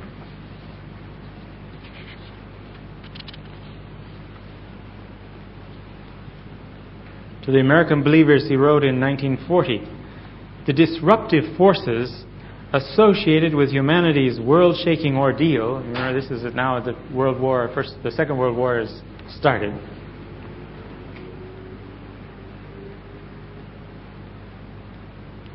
The disruptive forces associated with humanity's world-shaking ordeal are closely interrelated with the constructive potentialities inherent in the American believer's divinely ordained plan. We see this close linking the Guardian demonstrates for us, calls our attention to, if you will. On the one hand, disruptive forces. Then he says these are interrelated with the potentialities inherent in the divine plan. Then he says both are directly hastening the emergence of a spiritual world order, stirring in the womb of a travailing age.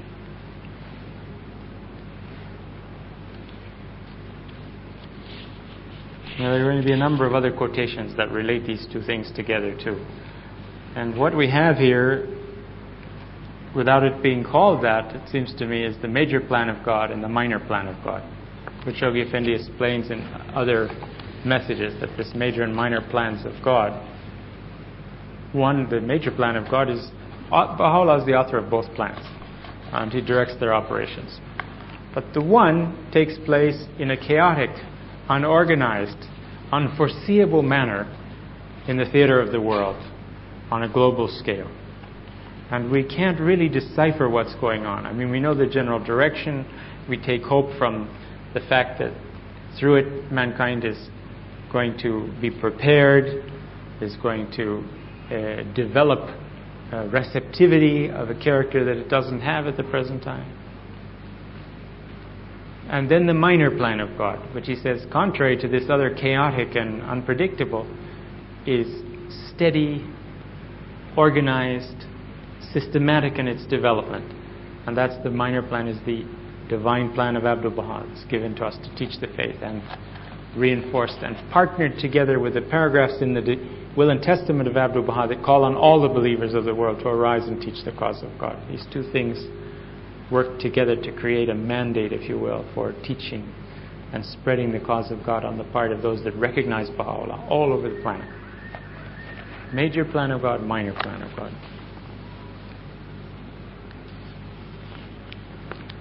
There's a whole lot of ideas here already. Maybe someone wants to comment on them or ask something about them. Do you have something you'd like to say?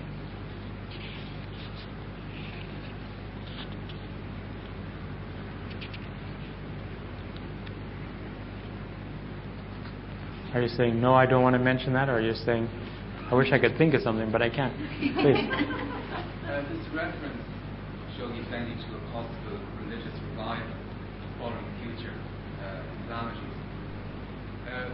does that necessarily mean that it must be the Baha'i faith initially, or could we see a big revival of the existing world religions first of all? Mm-hmm.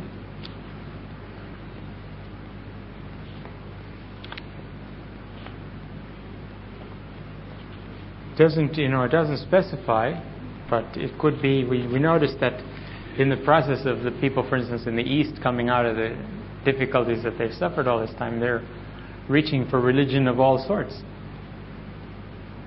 And in a sense, they will experience disappointment with the older dispensations because they don't have the same capacity, obviously, that the revelation in this day has to address their needs. But they may work their way through a quick progressive revelation pattern to find out where the faith is. It's interesting how receptive the people of Albania are. We were just hearing more news. They're coming in. More and more believers. Now 80 believers in Tirana. And 2 other large groups in the country, in secondary cities. And they had a public meeting there just recently. I think 125 people came to the first public meeting. And this included lawyers and professional people, professors in the university. 35 out of the 120 became Baha'is that night. So that gives you some idea of the receptivity of people. The country is 60% Muslim. But, of course, the teaching and understanding of religion has been suppressed for decades. So the Muslims are not really very well educated in the faith. But they want to hear that you believe in the Quran. And it's wonderful to be able to, for the first time in a Western teaching situation, to say, we believe in the Quran. Oh, good.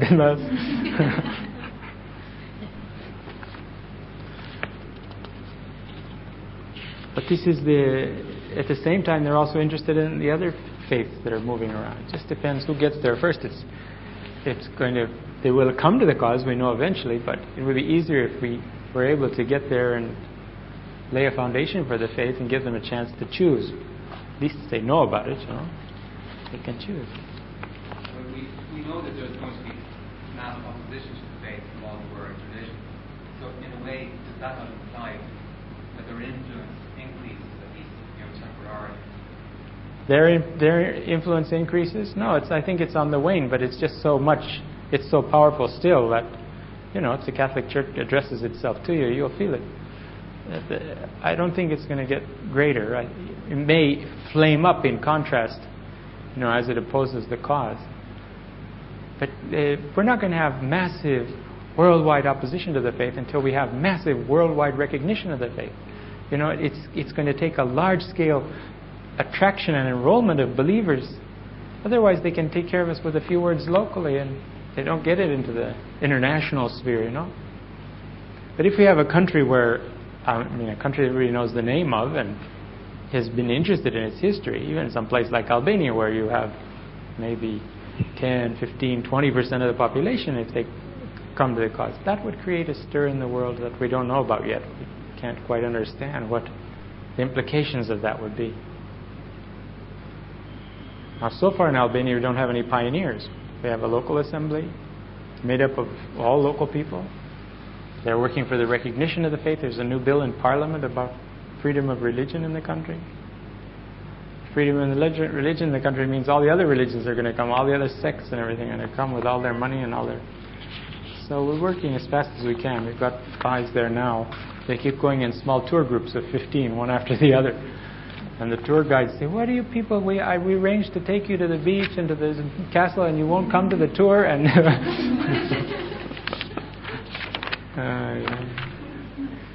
they're cooking other things.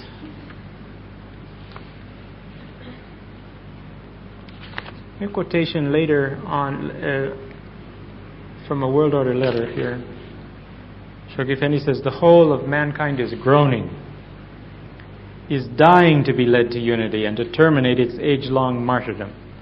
Now here he's voiced the feelings of the whole of mankind, which he knows from Baha'u'llah's writings what they are. And yet, he says, it stubbornly refuses to embrace the light and acknowledge the sovereign authority of the one power that can extricate it from the entanglements and avert the woeful calamity that threatens to engulf it.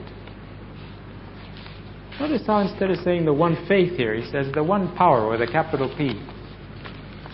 We need to think of the faith as a power, along with thinking of it as a religion. We need to think of the faith as a world order, a whole system for the governance and maintenance of order and peace and unity on the planet, rather than as a religion. In a sense, Shoghi Effendi said to pilgrims back in the 1930s that to call the Baha'i faith a religion was a disservice, because of the idea people have about religion. They think, the Baha'i faith is a religion. What they know about religion is a Sunday school religion. It's a kind of a thing that you do on Sundays and you read when you're feeling bad. You read it and it's uplifting and it's lovely words and we like it. And I believe in it. It's good. There's nothing wrong with it. It's that kind of religion. Whereas he says this is the world order of Baha'u'llah, creates another impression. Now it's early and you have to be on your guard where you use such a term. But in the East they understand it in those terms. And now with all the new world order that we've got coming out of governments and peoples all over the thing, they talk about a new world order. We talk about the new world order of Baha'u'llah. Is this something, this specific kind of world order that has its whole program already established. Don't have to grope around and try to find out what it is. Now the only way they'll be successful is adopting aspects of Baha'u'llah's world order. Then whenever they get into that line, then they're assisted, because divine power accelerates anything that conforms to the divine purpose. So you and I conform to it, we're accelerated, moved along. Some social innovation conforms to it, it gets accelerated and moved along and energized in strange ways that people don't know why. That's World Order, page 201, that last quotation. Then again in 1940 to the friends in America, he wrote, this is a very revealing quotation here too. Excuse me. As the administrative processes expand, as their operation steadily improves, as their necessity is more fully and strikingly demonstrated, and their beneficent influence correspondingly grows more apparent and evident, so will the blessings, the strength and guidance bestowed by Him who animates and directs these processes be more abundantly vouchsafed to those who have been called upon to utilize them in this age for the execution of God's purpose and for the ultimate redemption of a sore-stricken, travailing humanity. What a sentence. One sentence. There's so many things important here. He says that, first of all, the identification of administrative processes. We'll find some other links here between how the creative energies, the power and force released by Baha'u'llah, translates itself into creative energies. These creative energies become manifest in processes. These processes are called by Shoghi Effendi here administrative processes, or the processes of the administrative order. This is not meaning just administrative matters, but the administration of all of the intent and purpose of the cause of God. One of the processes of the administrative order is the question of individual conversion. Another process of the administrative order is the reinforcement and strengthening of the key supporters of the faith, of people who can become vital supporters and not just acknowledge the truth of the faith, but arise and in some way support it and develop it. Another process of the administrative order is the election of local spiritual assemblies. Another process is the translation and distribution of the holy words of God, of the divine texts in different languages. Another process is the recognition of Baha'i holy days, the establishment of the incorporated local and national assemblies. Another process is the proclamation of the cause. Another process now is the initiation of social and economic development programs. These are all processes of the administrative order. And if you examine Shoghi Effendi's message, you find him referring to them by this name, as processes. Also, he identifies them in different places. The process of the development of literature frame. This is something you can find in the text, examine in the text, and make a list of. So, the world order of Baha'u'llah, the embryonic world order of Baha'u'llah, which is the world administrative order of the present hour, manifests its development along lines of process lines. And each one's working, interrelated.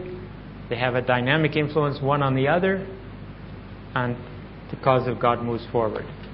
And the divine plan is the Spirit animating these processes, and the Holy Spirit is the Spirit animating the divine plan, and so it all moves down the line, and we see what's happening. We see its development. Then he says instead of saying, okay, it's the House of Justice or the Guardian or the National Assemblies who animate and direct these processes, he doesn't say that. He says, capital, him, who. Baha'u'llah is the source of this. He's the one that's causing these processes to operate. It's he who has released this energy. It's he who is directing its development in channels and ways that we can't estimate. We shouldn't think of ourselves as separate from his the outreach of his wings, of his presence, of his dynamic impression on everything that's going on.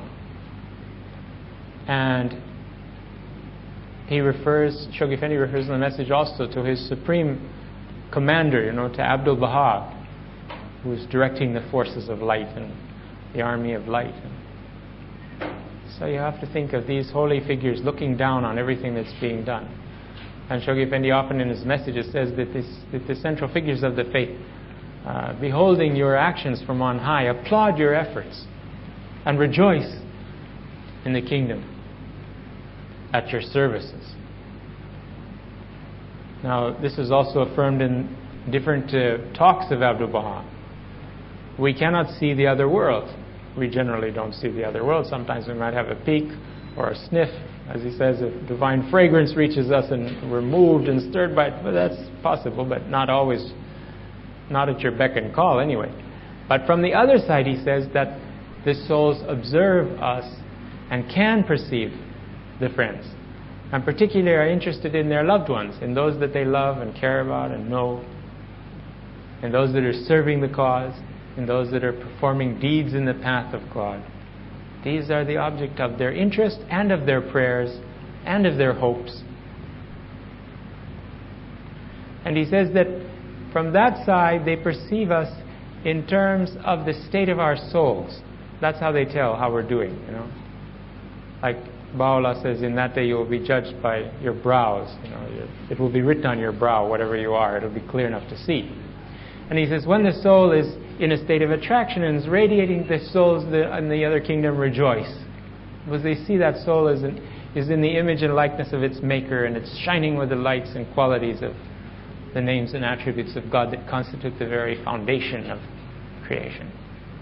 But if, on the other hand, it sees the soul enshrouded in mists and surrounded by clouds, then they pray for that soul, that it could be released from this oppression, so that it could become a fresh fountain of crystal light amidst the peoples of the world and amidst the friends.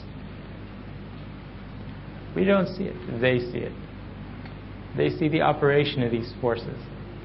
We need to witness the effect.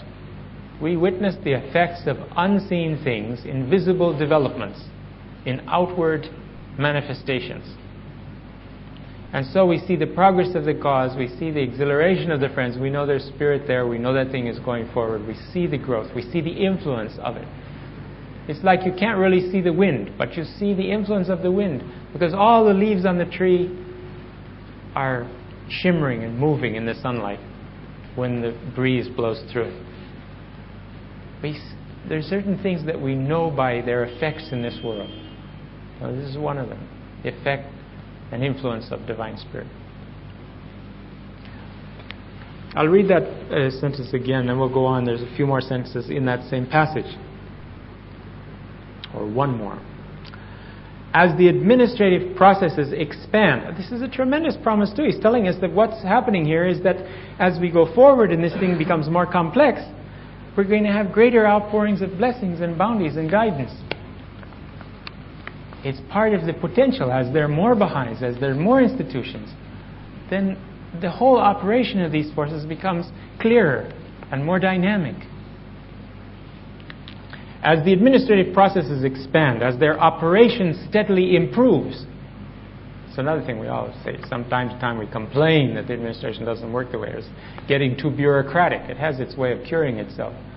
It hurts us a little in the process because we're usually the ones that are making it bureaucratic. So we get pinched and pulled and twisted until we wake up and say, there's a better way to do this, As their operation steadily improves, as their necessity is more fully and strikingly demonstrated, and their beneficent influence correspondingly grows more apparent and evident, so will the blessings, the strength, and guidance bestowed by Him who animates and directs these processes be more abundantly vouchsafed to those who have been called upon to utilize them in this age for the execution of God's purpose and for the ultimate redemption of a sore, stricken, travailing humanity.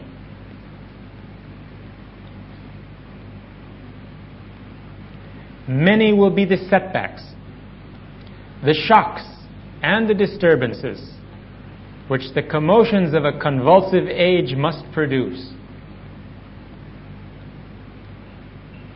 Yet no force, however violent and worldwide in its range and catastrophic in its immediate consequences, can either halt these processes or deflect their appointed course. This is salve for the soul in these times that we're living in. Doesn't matter what happens. These processes are God's way of establishing His kingdom, and they're going to move forward.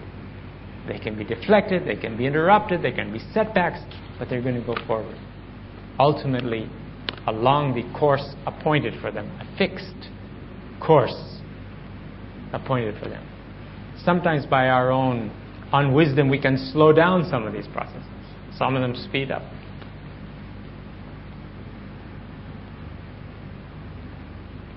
But deflected off its course? No.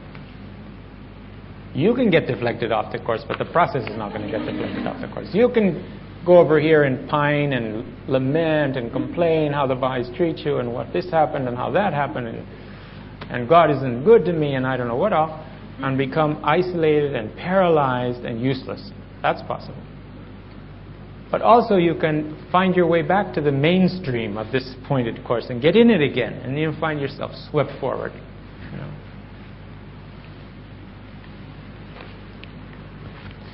That's 15th of May 1940, that particular. It's one of the key paragraphs in this consideration. Messages to America, pages 41 and 42.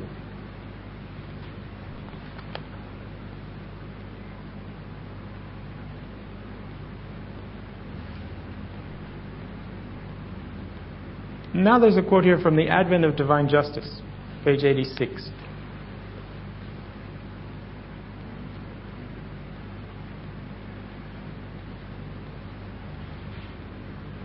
This is referring to that was addressed to the American believers, and it has reference to the American nation. It refers to a nation there. In that case, it's the United States. He says, Shaykh Effendi says, for no matter how ignorant of the source, capital S, from which those directing energies proceed, and however slow and laborious the process, it is becoming increasingly evident that the nation as a whole, whether through the agency of its government or otherwise, is gravitating under the influence of forces that it can neither comprehend nor control towards such associations and policies wherein, as indicated by Abdul Baha, her true destiny must lie. Both the community of the American believers who are aware of that source And the great mass of their countrymen who have not as yet recognized the hand that directs their destiny are contributing each in its own way to the realization of the hopes and the fulfillment of the promises voiced in the above quoted words of Abdu'l-Baha. This is about the destiny of America and the role that they have to play. Now this is the process described at the national level in America, which is probably the key process of this sort.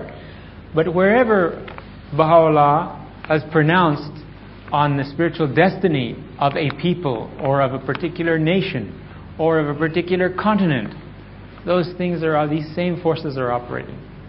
They're gradually, the Baha'is, aware of the source of that confirmation, that promise, that intended destiny, are linked together with the peoples and their governments and other agencies who, unbeknownst to themselves, are beginning to align themselves to the destiny that's been established for them by the holy texts.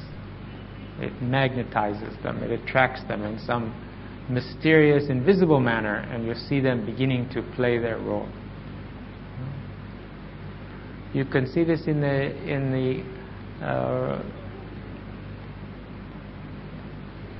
I think right now, the example of the moment is how Italy has arisen to assist in the spiritual development of Albania. Germany has its hands full. It's been assigned Albania, but it's asked to have Italy collaborate. Italy's asked if it could collaborate, and now there's a tremendous passing of authority from the German NSA to the Italian NSA. Go ahead now, publish literature, go teach, organize it, and get it running. Because Germany is faced with the development, for example, of Poland, that it needs to take care of now. In the meanwhile.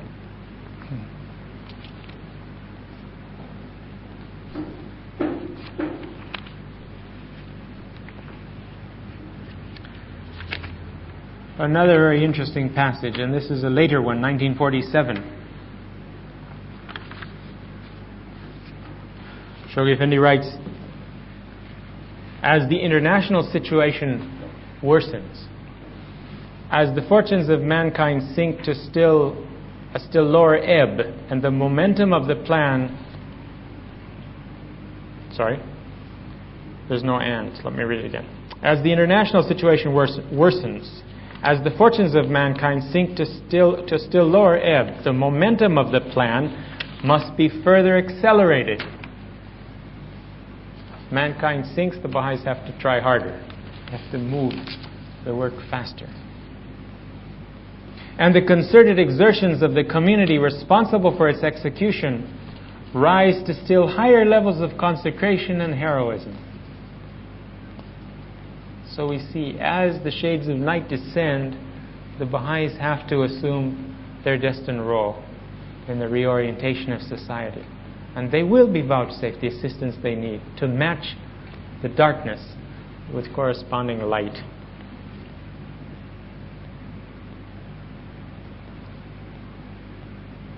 As the fabric of present-day society heaves and cracks under the strain and stress of portentous events and calamities, as the fissures accentuating the cleavage separating nation from nation, class from class, race from race, and creed from creed multiply, the prosecutors of the plan must evince a still greater cohesion in their spiritual lives and administrative activities, and demonstrate a higher standard of concerted effort, of mutual assistance, and of harmonious development in their collective enterprises. How much more that should be reflected here in the friends serving at the World Center. What a model of these qualities we should become. Then and only then will the reaction to the stupendous forces released through the operation of a divinely conceived, divinely impelled plan be made apparent.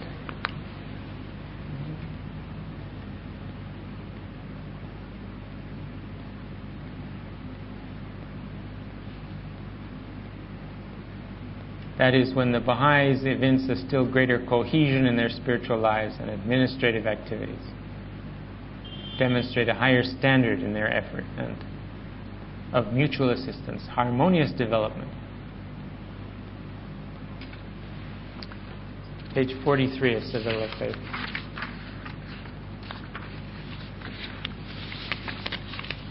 The impact of creative energies on human society. This is what we've been referring to. The fourth section of the study refers to revelation as the source of universal ferment. Now we've heard this hinted at in some of the other passages. There's some repetition here. It brings back, it focuses from this angle. You can look at this whole question, this whole pattern or development from different aspects. And these are a few of the facets of the whole truth that we're trying to see about operation of divine forces. Now, do you have any thoughts that you'd like to say or questions? And please. Why do you think a lot of catastrophes seem to happen before areas, before such as Ethiopia? Yes.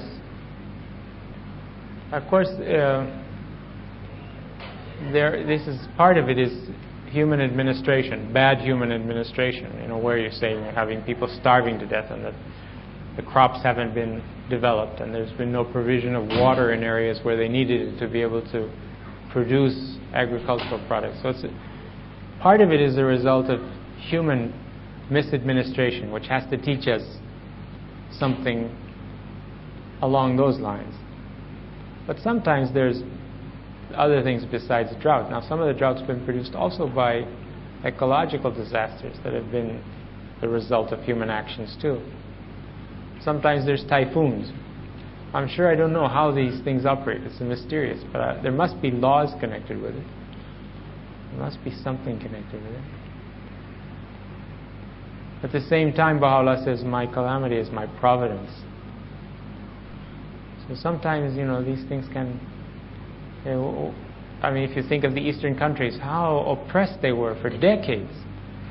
You can't imagine what is the meaning of it for a person that's gone into that. It was a 40-year-long nightmare, so to speak, and they died after 30 years. And you say, well, where's the justice in this? But God is able to recompense all matter of inequity. And if He is the just, He's going to have to recompense it in some manner. It's according to His own promises and laws. So the things we suffer here, ultimately we see them as suffering, but perhaps the souls, after they have reaped the reward of their human existence, see it as an advantage. Abdu'l-Baha talks about the special blessings connected with soldiers who die in battle. Have no cause of their own. They're caught up in something like this, and their lives are snuffed out. And he said there's all kinds of laws related to it. He says this in some answered questions. Or of infants that die at birth, or of illnesses in early childhood. But it's mysterious to be able to fully answer the question. Not even the scriptures answer it. They give some hints, but they don't give full answers. I suppose if the housing wasn't so good in England, when they'd have one of these really freezing blizzards there, everybody would die too. Lots of people would suffer. It's already very dangerous as it is. Some of the areas of the world, things are developed to a degree where the people are more protected. And then last week, I think we were talking a little bit about the interaction of people's moral qualities and outward manifestations, the environment itself, what kind of interactions there might be there. There's some hints in the writings to that, but it's mysterious too. Someone back here had a question. Ivan, was it you on that? It seemed like the older pioneers that traveled around the Pacific had a good grip on where the place was heading and the goals of the place and everything. So as you say, when the pace starts to slow down, we need to like swim harder. But it seems like at the present time there's so much going on, and we're not all sort of in the flow of it. We don't sort of have a real grip of what's going on. So it's when the house just puts out a message, it's kind of hard to react to it because you can't put it into context, into a picture to see where it's all heading. Mm-hmm. Whereas that's probably, except for some little news items, that's going to give you an indication of where it is heading and why it's heading there. You know, the house has to kind of condense and interpret the events so that we will understand more what is going on. And in a sense, it broadens our vision and our horizon, though we may not know the details of the individual parts of it, of a trend or of some tremendous development. They give us enough highlights to get something of the flavor. If you want to know more, you have to go out and get in the campaigns and be on the front lines. This 2-year plan, there's never been anything like it in the cause. Neither in its scope, nor in the audacity of its goals, nor in the rapidity of their accomplishment, nor in the number of souls embracing the cause in a single period under the aegis of a plan like that. It's amazing. And it isn't finished yet. You know, we're kind of thundering down the last months, building up national assemblies out of nothing, just suddenly starting to spring up the possibilities of having national assemblies in Bulgaria and Albania and Hungary and Poland and Yugoslavia. It's there. There's a possibility there.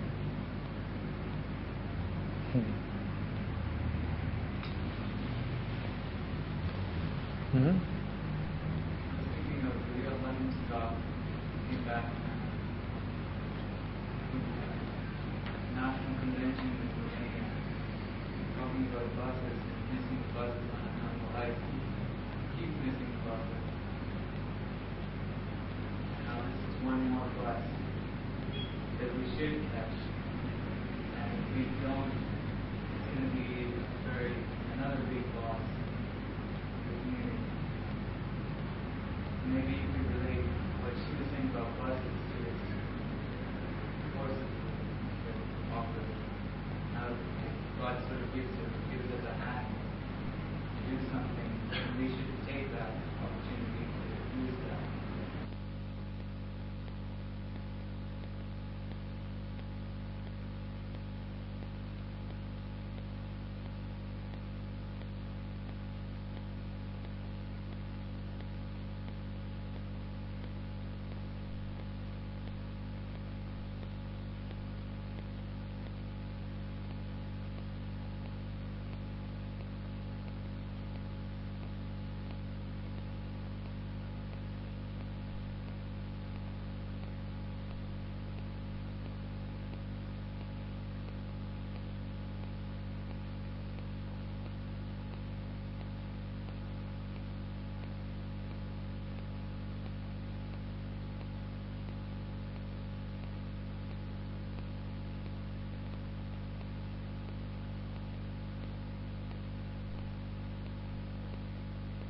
A poll.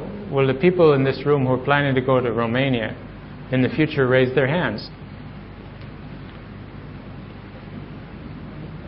Pretty good percentage. Oh, good. This side of the room has got somebody. I don't know.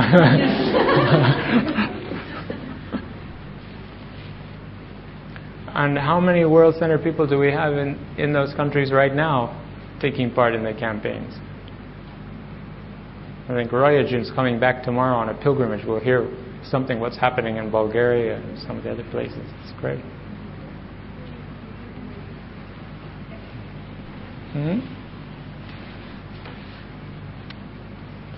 I think that's the best way to relate it. I mean, it's become a suggestion and an urging. It's wonderful to go to Romania. The other countries need help too. maybe if Ria Khanum had gone to more than one country, she would have had more to say on the subject. But she went to Romania, she could surely see the need there, and she has stressed it. Now we see that the receptivity, the Romanians that have gone to Bulgaria say that Bulgaria is equally or more receptive than Romania. And the counselors say Albania outstrips them both. It's just, can't compare it.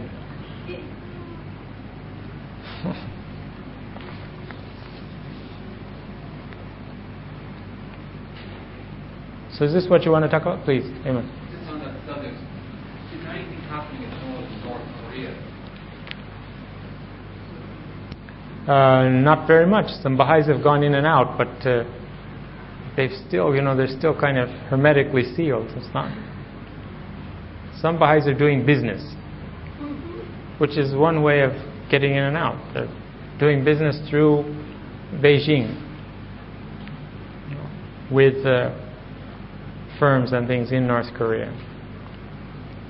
And one of the South American countries, a number of North Koreans became interested in the faith because of programs to take care of their youth who were in school there on the part of Baha'is. They were nervous, but they were also pleased with the result of the influence of the faith on the young people.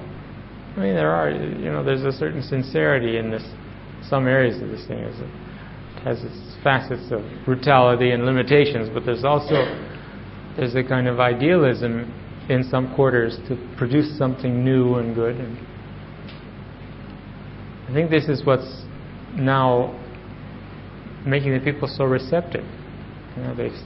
They've been told there's a system and there's got to be some way to have this equity and justice and so on, and then they found that the system they have doesn't work. So they're looking for something else to do that particular job. And maybe it's for that reason that they conceive the faith in such a broader sense than normally we do in Western countries. Yes. China, how is their relationship with the government? Is it improved? The Baha'is' relationship? Yeah.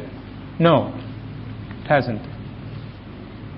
But with individual and important and prominent Chinese, the faith is moving ahead.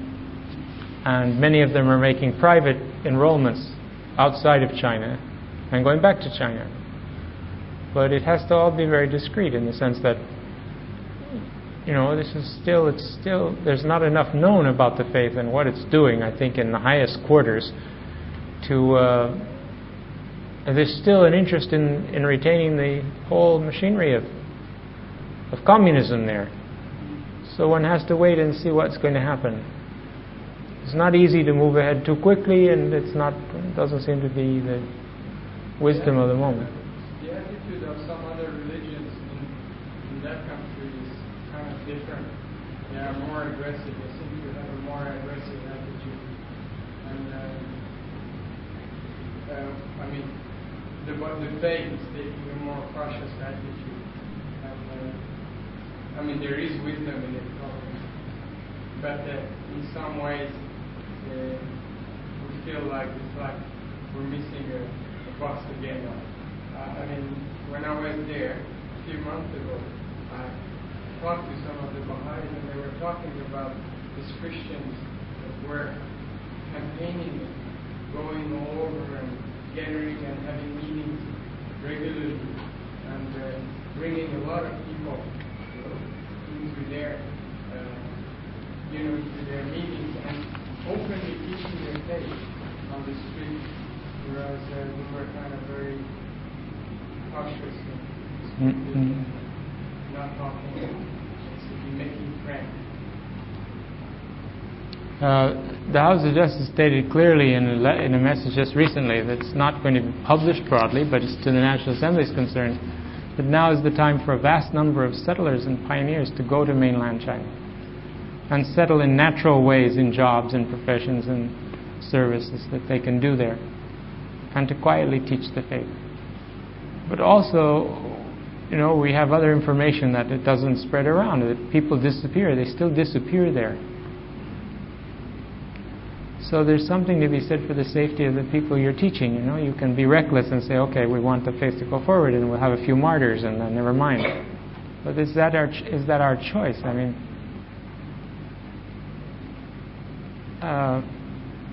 we also know of constraints and of where the Baha'is have been called in and checked by authorities.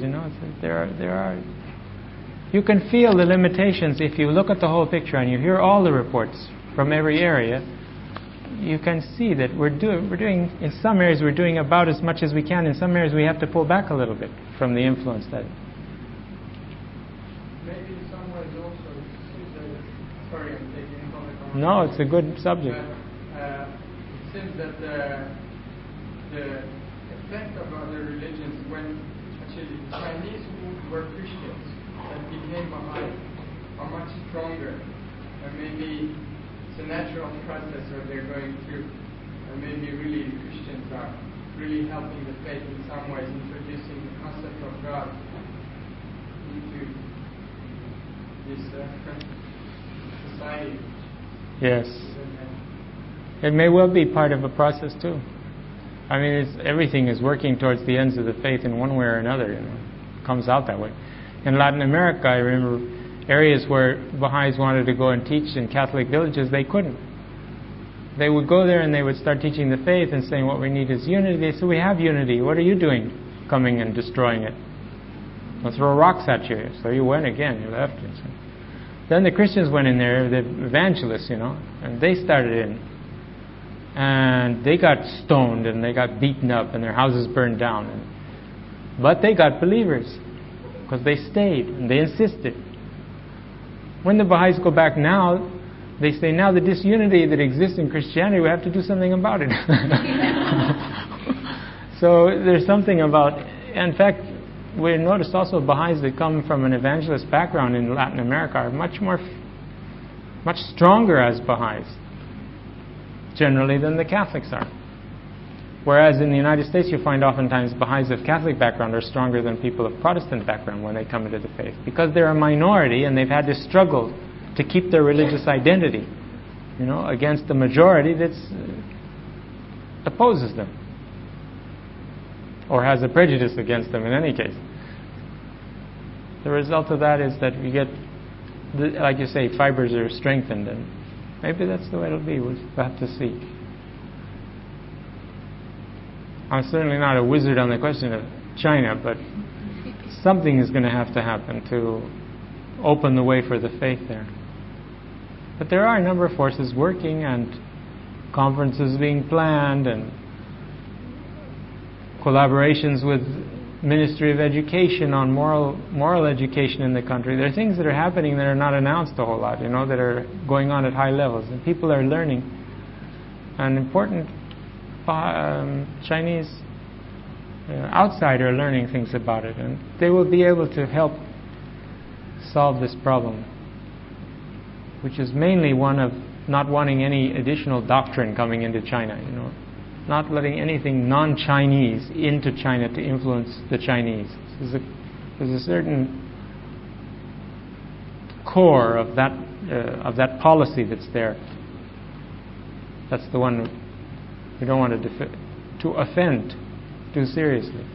But at the same time, we have to go ahead. So we'll see what happens now. Maybe we'll get more settlers, more workers, and in a natural way can bring the cause to the attention of the Chinese. And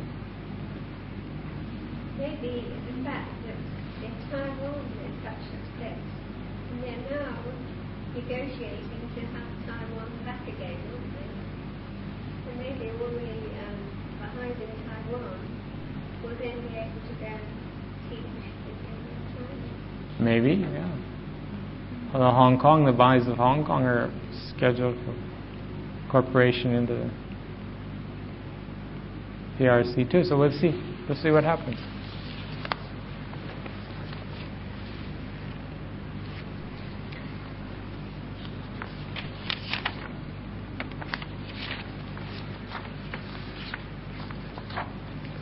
This is the fourth part of this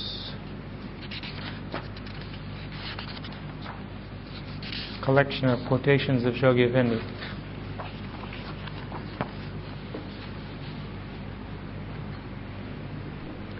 Revelation as a source of universal ferment. Everybody knows what a ferment is? Like a fermentation, like something boiling and bubbling and developing. From Persia, the cradle of our faith and the object of our tenderest affections, there breaks upon us the news of the first stirrings of that social and political reformation. This is 1928. Which, as we firmly believe, is but the direct and unavoidable consequence of that great spiritual revival ushered in by the revelation of Baha'u'llah. These social and political forces, now released by the source of such a tremendous revival, are bound in their turn to demolish one by one the barriers that have so long impeded its flow, sapped its vitality, and obscured its radiance.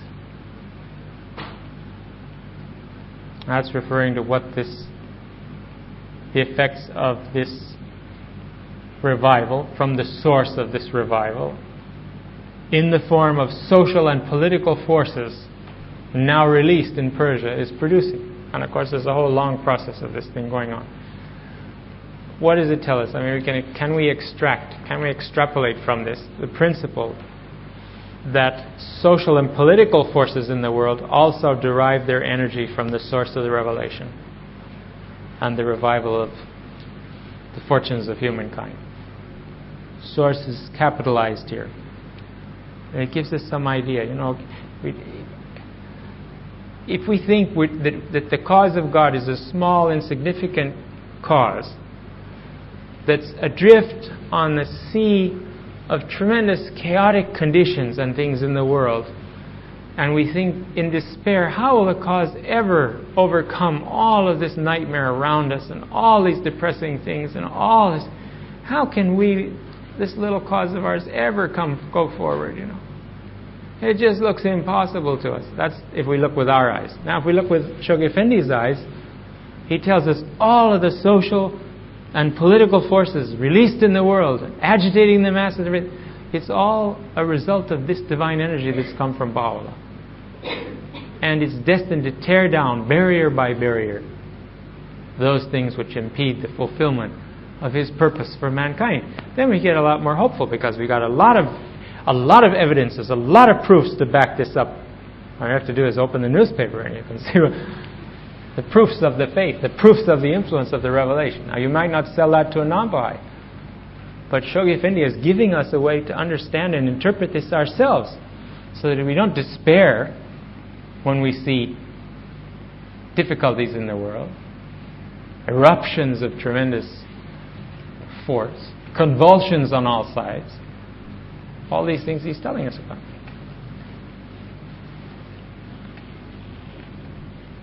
That was back in 1928. In 1932, he said, the religious crisis through which we are now passing, besides being unprecedented in its intensity, is being coupled with economic conditions of the most distressing character. Human society is today attacked by both spiritual and material forces. And under the pressure of these combined powers, the very basis of our social life is being gradually undermined, of this old social life.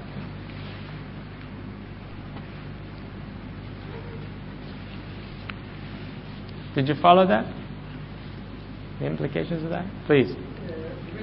When I hear this passage, I thought of something about the natural process of growth of a shoot and decay of a old tree. And it seems that the description that Shoghi Effendi is giving us here is that decay of that old tree.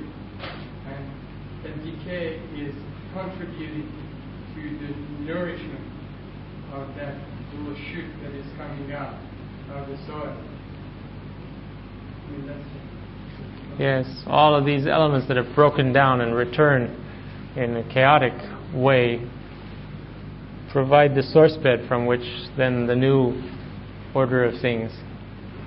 The same elements have to form the world order that formed the old order. I mean, you're picking elements off and reordering them, reconfiguring them, so to speak, aren't you, in a new order of things. Removing them from patterns that now don't work anymore. Except we don't have to remove them. They come apart by themselves and then find their way to us. Oh, it's a long passage from the World Order. Maybe we'll finish with this one. This is page 170 of World Order Letters. As we view the world around us, we are compelled to observe the manifold evidences of that universal fermentation, which in every continent of the globe and in every department of human life, be it religious, social, economic, or political, is purging and reshaping humanity in anticipation of the day when the wholeness of the human race will have been recognized and its unity established. So we're compelled to observe the evidences of this fermentation in all walks of life. A twofold process, however, can be distinguished, each tending in its own way and with an accelerated momentum to bring to a climax the forces that are transforming the face of our planet. The first is essentially an integrating process, while the second is fundamentally disruptive. The former, as it steadily evolves, unfolds a system which may well serve as a pattern for that world polity towards which a strangely disordered world is continually advancing. While the latter, as its disintegrating influence deepens, tends to tear down with increasing violence the antiquated barriers that seek to block humanity's progress towards its destined goal. The constructive process stands associated with the nascent faith of Baha'u'llah and is the harbinger of the New World Order that faith must ere long establish. The destructive forces that characterizes the other should be identified with a civilization that has refused to answer to the expectation of a new age and is consequently falling into chaos and decline. These forces were not meant to operate in that way, but when they meet opposition, that's the effect. In other words, if the elements of life and the elements of society conform and resonate to the divine revelation, there wouldn't be any destruction. But when they resist the patterns and oppose it, that leads to the downfall and disintegration of those agencies or institutions or attitudes or whatever it might be. Now he talks to us about a struggle, a spiritual struggle. He says, a spiritual struggle, unparalleled in its magnitude, yet unspeakably glorious in its ultimate consequences, is being waged as a result of these opposing tendencies. In this age of transition, through which the organized community of the followers of Baha'u'llah and mankind as a whole are passing, titanic spiritual struggle.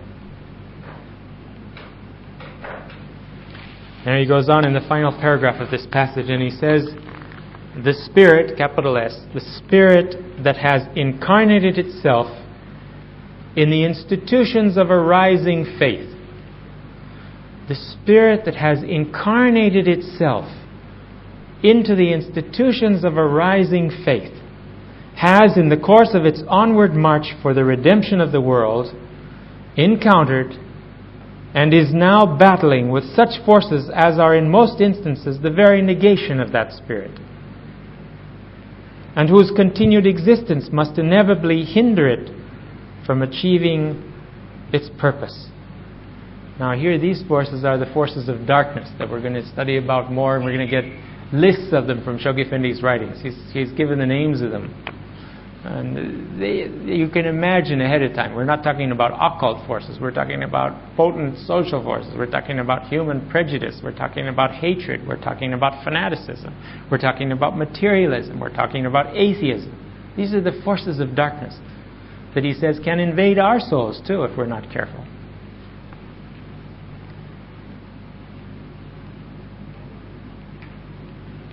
The hollow and outworn institutions, the obsolescent doctrines and beliefs, the effete and discredited traditions which these forces represent, it should be observed, have in certain instances been undermined by virtue of their senility, the loss of their cohesive power, and their own inherent corruption.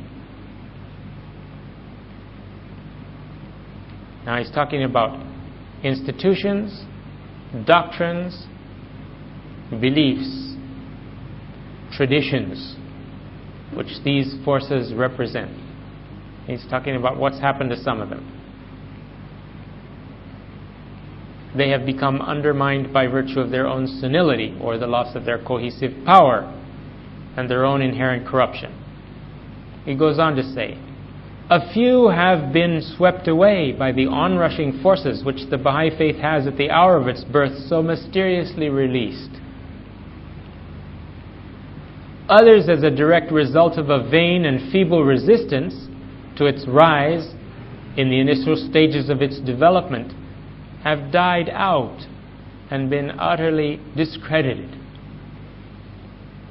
Still others, fearful of the pervasive influence of the institutions in which that same spirit had at a later stage been embodied, had mobilized their forces and launched their attack, destined to sustain in their turn, after a brief and illusory success, an ignominious defeat. Now, Shoghi Effendi always talks about these movements and things that attack the cause. Part of the crisis is that there is this illusory effect of their achieving their purpose. Think of the suffering we had as we stood by helplessly watching this diabolical machine in the cradle of the faith, grinding up and chewing up the prime Baha'is in that country. If you can imagine a frustration and suffering for the house of justice greater than that, I don't know what it would be. We're told by Baha'u'llah to not arise in armed struggle against those that persecute us, to submit to it, to go to martyrdom in the right spirit, but at the same time, the institutions of the faith want to take every step they can to not have the believers have to face such situations. And how you should have been here in the World Center. It was like a valley of tears all the time here. Tuesday morning prayers were in agony. Mr. Fatih Azam would stand up with the latest news by telephone. And he'd stand there and his face would shake and he couldn't speak. And then he'd start reading off the names of martyrs and how many people were killed last night. It had such a powerful, sobering effect on the friends here at the World Center and on the Baha'is in the outside world, if they could take it in. Some of the Baha'is wrote and said, please don't send us more news of martyrdom. We joined this faith because it was a happy religion. Not yet able to digest that they belong to a religion for which you could suffer martyrdom. When we teach and talk about this to the friends, we have to not frighten them by telling them that nobody's going to be martyred that doesn't want to be martyred. You know? Baha'u'llah doesn't want martyrs that don't want to be martyrs. Lots of people marched right out of the prison that were in the same circumstances as the one that marched straight to the place of their death. It's mysterious things. You can't understand how it is. And how many of the martyrs wrote these beautiful testimonies of how they'd given themselves to Baha'u'llah and how they knew this was correct and how they greeted the executioners and gave them candies in some cases. and told them not to worry, that this was in the hands of God, and don't worry about this. I don't hold any grief for you that you shoot me. And they got some of these soldiers crying. They didn't know how to respond to such things. This is the kind of news that was coming to us. But then look what has happened since out of that, how the whole cause lifted up in the world. All the governments of the world came to understand this problem. All the governments of the world felt to some degree the frustration the Baha'is were feeling. It transferred to them. And their houses of legislation and their parliaments issued decrees and statements calling upon the Iranian governments to cease and desist from these barbaric acts against the Baha'i community, for which they developed an empathy. Now, the cause of God, we know in the first place, progressed through the blood of martyrs. I mean, we're talking about 20,000 people sacrificing their lives so the cause could burst into flame in the world and start to grow. This opposition, the reaction to the opposition, it's mysterious, but it makes the cause grow. Illusory success. After a brief and illusory success, apparent success, which afterwards, that crisis turns into a great victory for the cause. A triumph of the spirit. Now we have a second volume of the Dombergers to write. We have all the materials for another volume of the Dombergers. Those are the central figures in it, but what acts of heroism, what amazing deeds were performed in those days.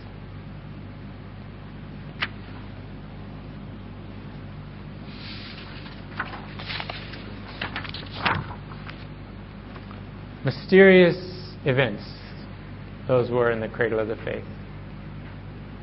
And in some ways you could look back and you could have said, you never would have imagined that those people were going to arise and give their life.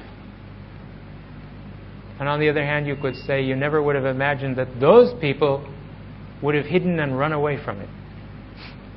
This strange shifting and sifting of the Baha'is of Iran took place in it. God indeed acts in mysterious manners and ways. I don't mean to criticize people who escaped in general, but some people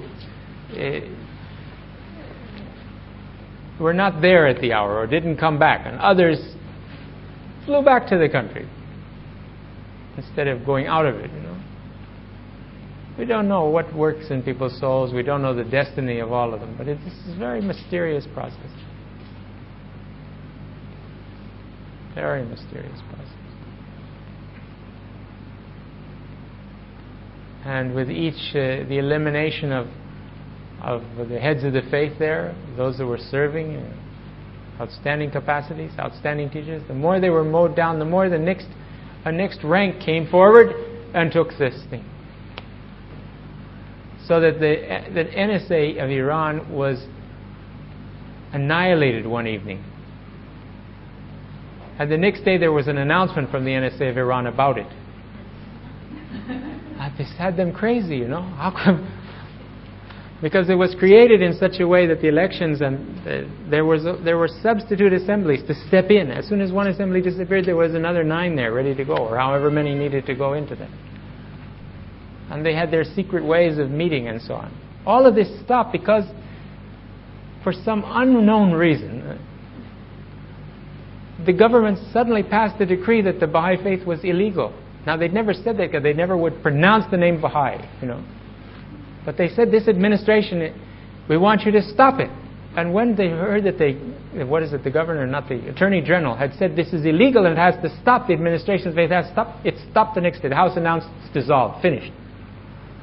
Oh, if they'd known that from the beginning, they would have saved themselves some trouble. And then we announced that to the governments of the world, that we'd taken this step because they said it's illegal, and we don't go against it. We're not operating illegally. That was an astonishment, another astonishment.